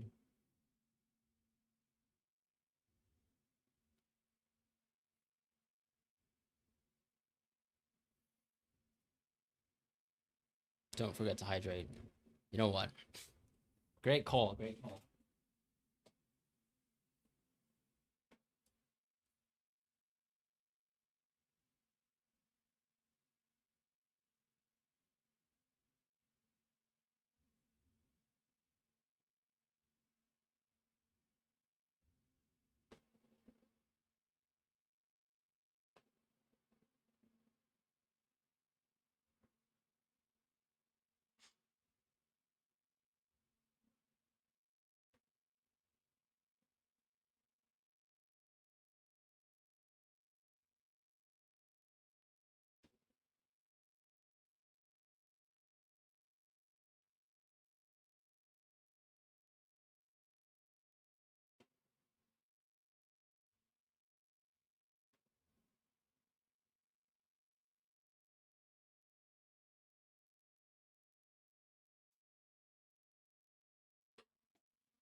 I need to go for a run later.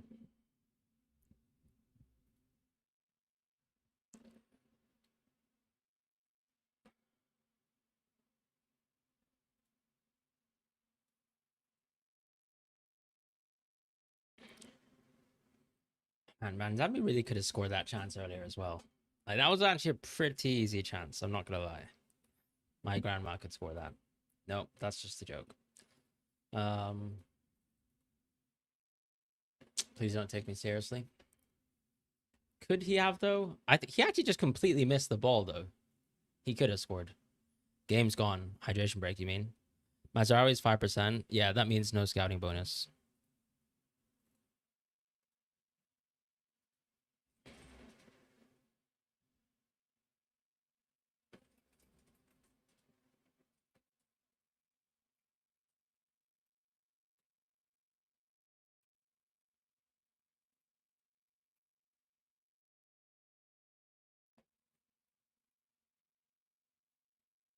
I just started picking up running, so that's kind of like a new hobby for me, I suppose. So let's see where my running journey takes me. I actually do have some ambitions of like, let's say, opening up like more of a kind of like personal channel, but I don't know. It's just I might not have the time for that. Game still broken. What do you mean by broken though? Sorry.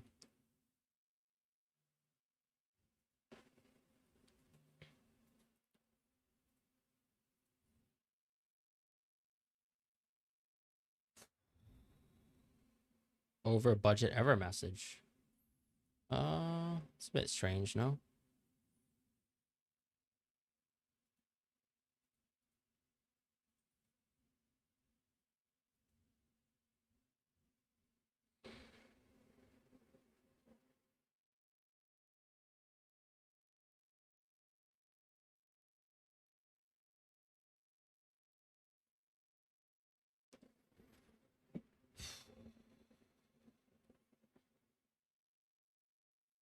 No, Wasim, it's because Robertson.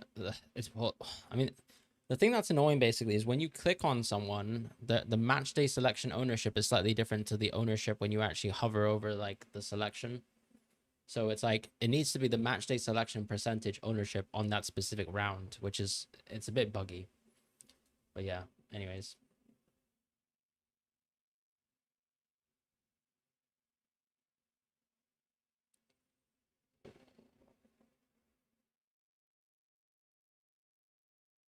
Ooh, Vargas just got crunched. He just got crunched. Do you guys mind if I eat a little bit on the stream? I'm feeling a bit hungry. I have to go for my run later. Is that acceptable, chat? Manzambi looks like he got hit by a helicopter.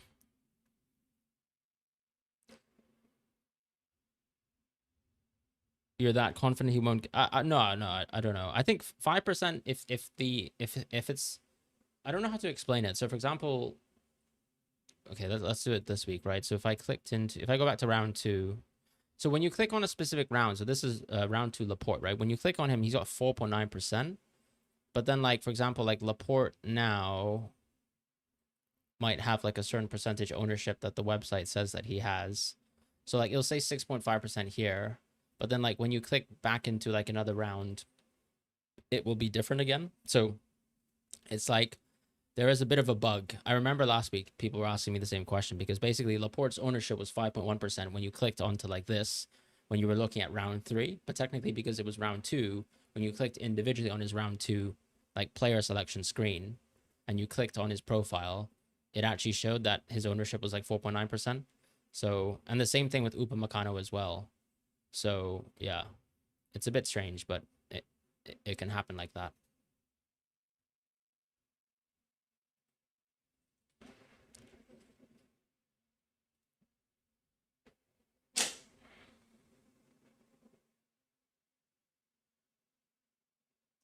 All right, bear back 1 sec.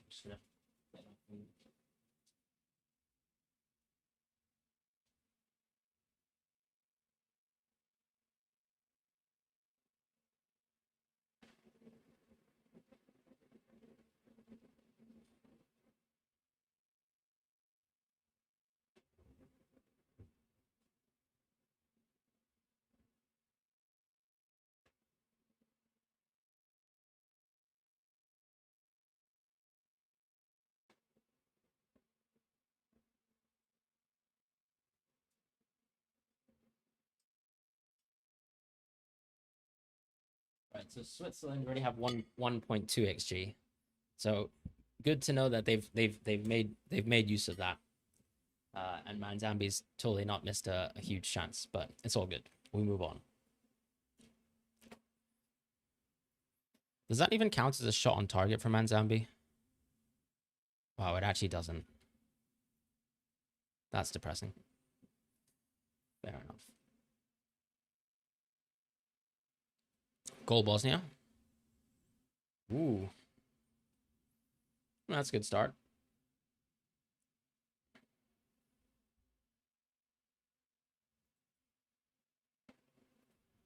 As long as it's not Dzeko, I'm fine. Yeah, exactly what Clapton Cheeks basically said. Well, I left so that Bosnia could score. That's very obviously what happened.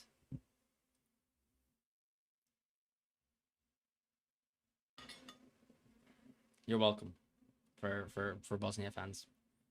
Where do you watch shots on target? No, it's just that on fan team, shots on target contribute to points, so I can just check on my player score. Just seeing the Bosnia goal as well. That's a great strike. I'm not gonna lie, that's a great strike. All right, I'm gonna crop the top of my face so that it's not aesthetically displeasing to watch me eat food.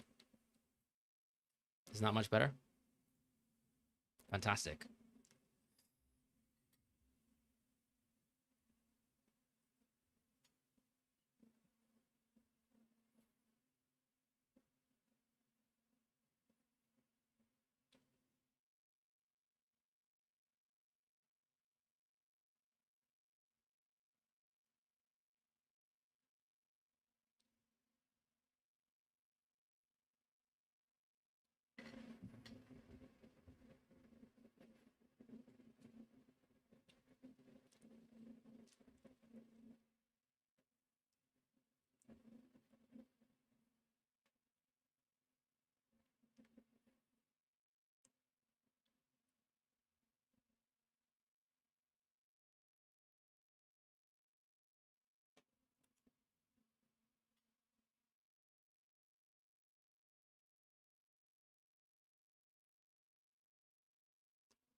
Tower defense owners very unlucky. Fair enough.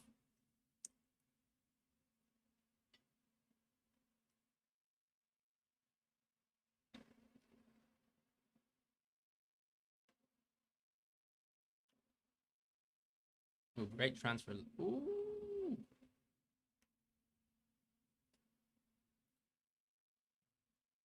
Am I not roasting? I'm very much so roasting. Are you not roasting?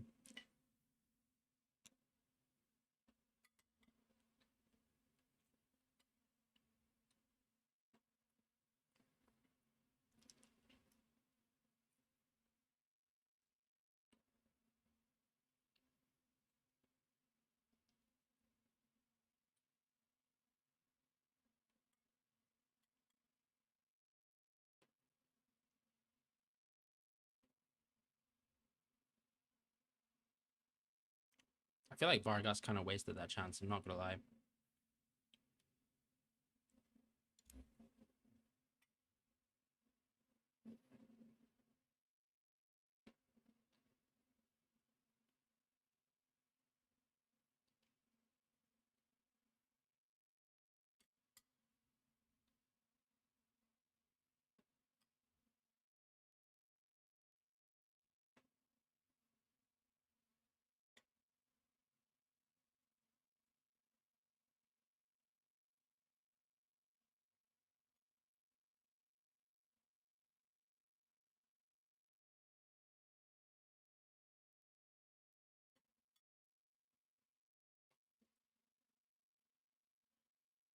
Gecko goal.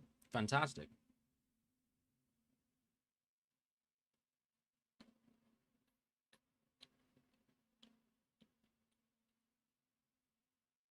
Do you think he'll be an own goal? What does everyone else think? I've actually tuned off that game.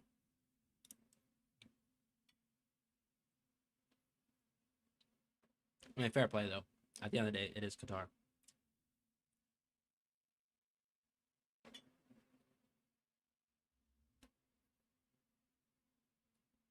Flash score shows own goal.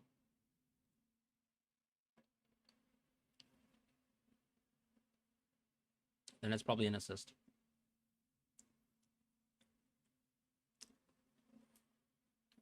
But this game is a little bit inconsistent with the own goal assist, by the way.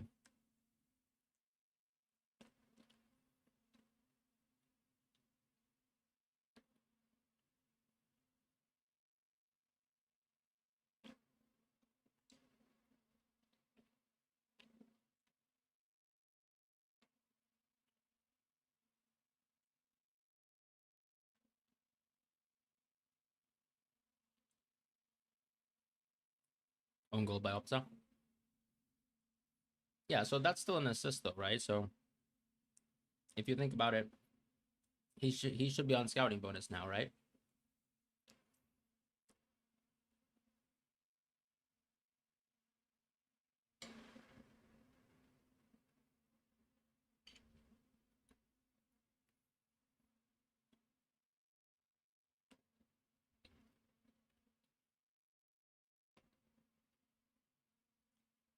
I didn't say I didn't trust you, Kim.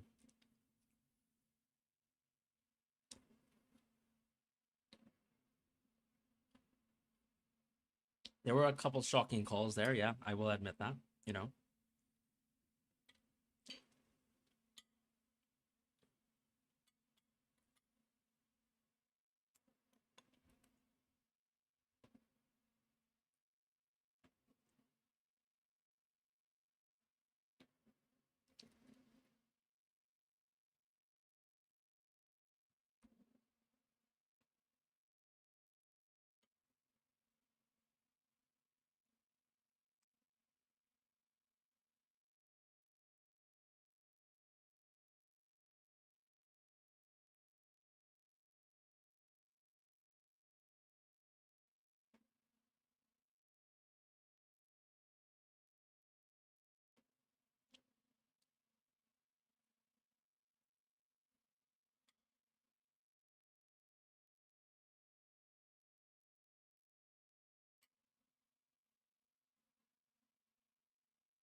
Not yet on scouting bonus. Yeah, but I guess he's going to make 60, right?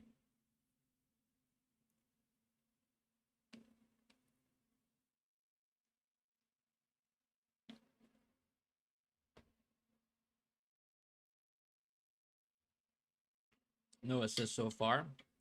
It might not be recorded, by the way. The website's a little bit, like, it's weird. They haven't made every single own goal assist an assist so far, from what I understand. Only a few of them.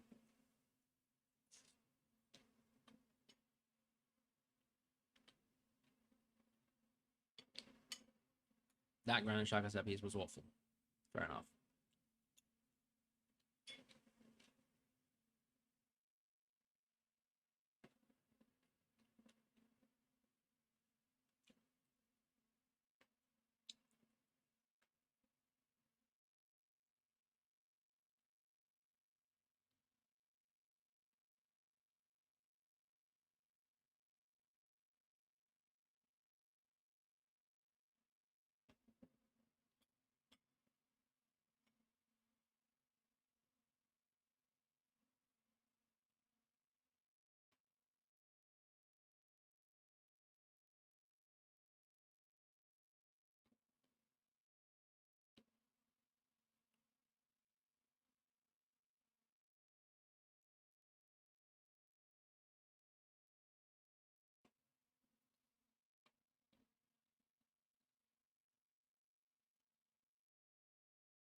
Checo just hit the post.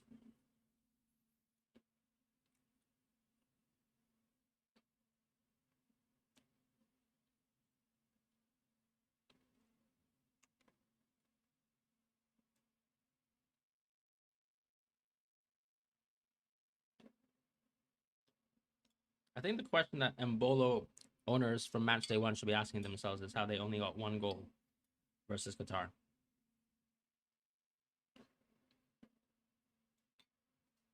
Rather unfortunate. Be right back.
That was a terrible shot from Canada. I really should have just scored. It is so hot. Like, my head actually hurts.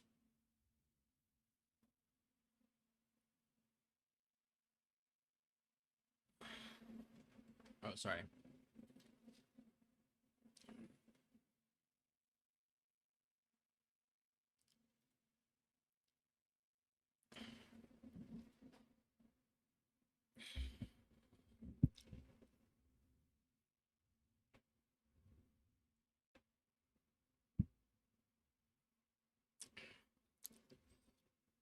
From a Bosnian perspective, they have a lot of onus to just like score as many goals as possible, right? Because of goal deficit.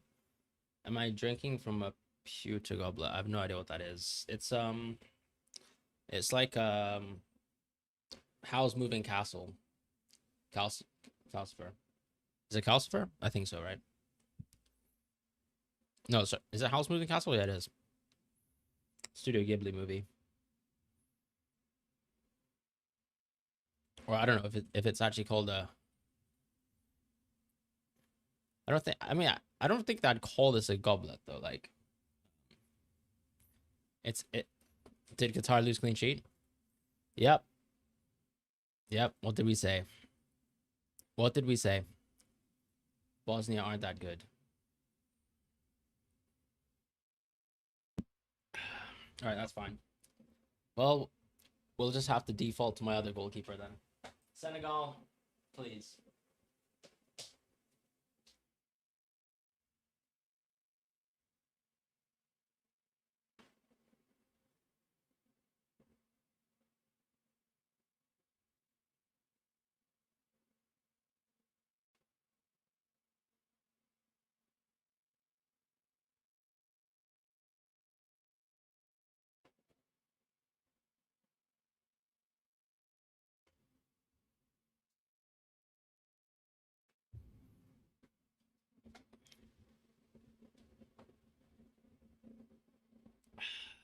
Nah, it's fine.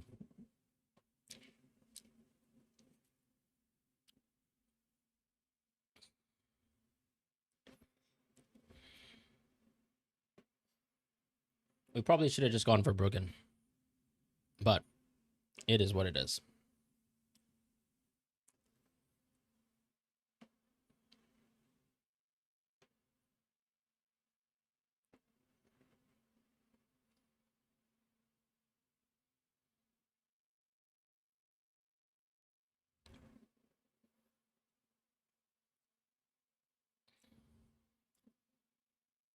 Nose ball.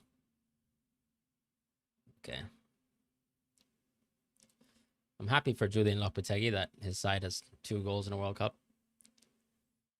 He was robbed of a good chance to score a few with Spain.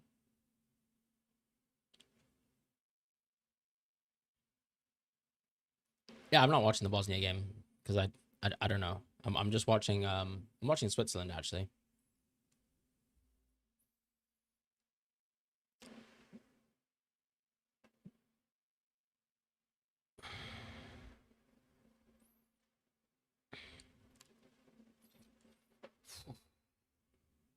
But maybe at halftime I'll cut the stream off. I don't know. We'll see. It's just so hot.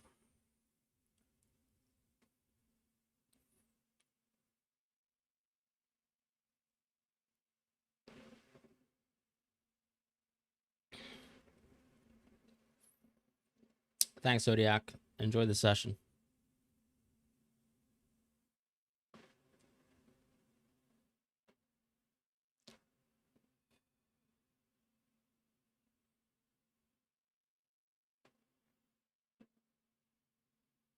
Switzerland sound on. Actually, sorry, Lambias. I'm gonna make you a moderator as well. So you're always around too.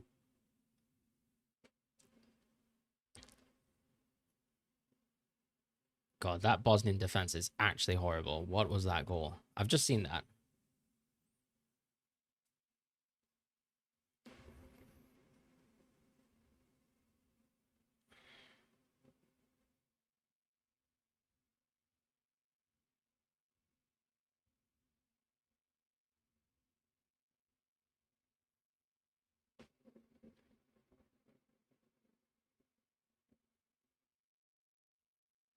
Do you think Saibari and Hakimi caps are close? I personally think Hakimi's better. If Saibari had scouting bonus, then I think it's close. I mean, I could be wrong at the end of the day. Saibari is also really good. Yeah, Bosnia are terrible. It's fine. We move on with our lives. Did I answer? What was the question? Next captain? Hakimi is my captain, but I think all of them are close.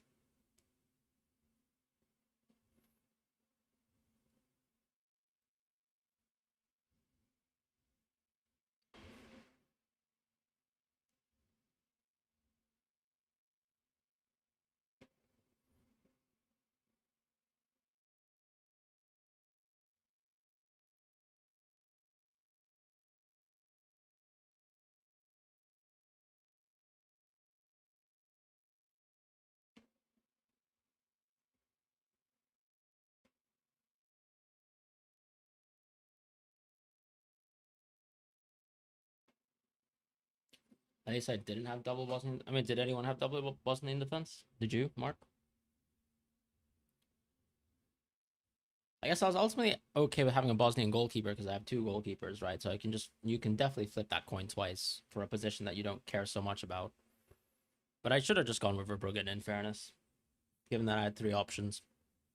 I mean, three Dutch options to go for, and I only like took two of them. Ah, well. If I felt a bit more certain about like how the Dutch lined up, I probably would be on two Dutch attackers alongside Dumfries. But yeah,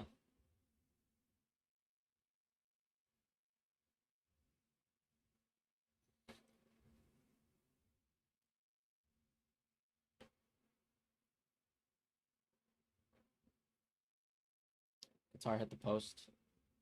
I mean, fair enough.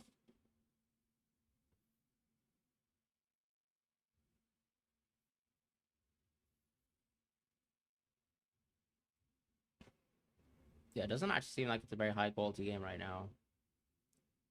Oh well.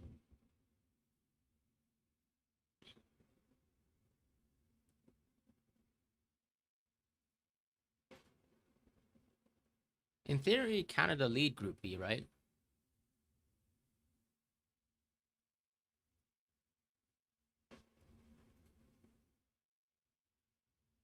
He could still do a couple penalty saves. Yeah, I could do with that.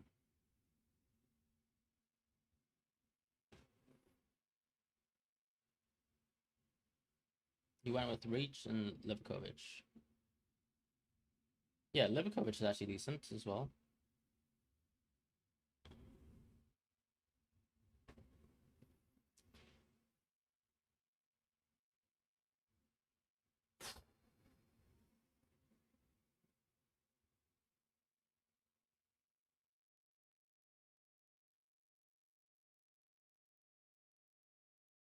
Yeah, Verbruggen is your other keeper. Oh, that's fine.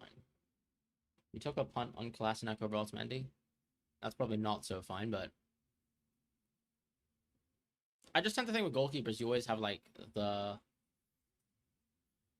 you just have two chances, right? Two dice rolls, so that's fine.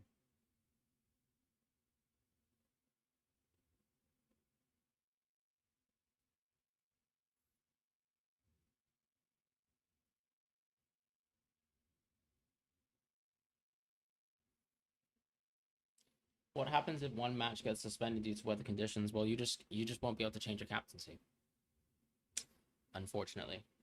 So yeah. All right, it's halftime for the Canada game, so I'm going to chill out for a bit, my friends. Thank you so much for tuning into the live stream. Appreciate all the support. Do like the video as well whilst you're at it, and that's it. Thank you guys. Take care and best of luck with your match days, and we'll see you as soon for more content.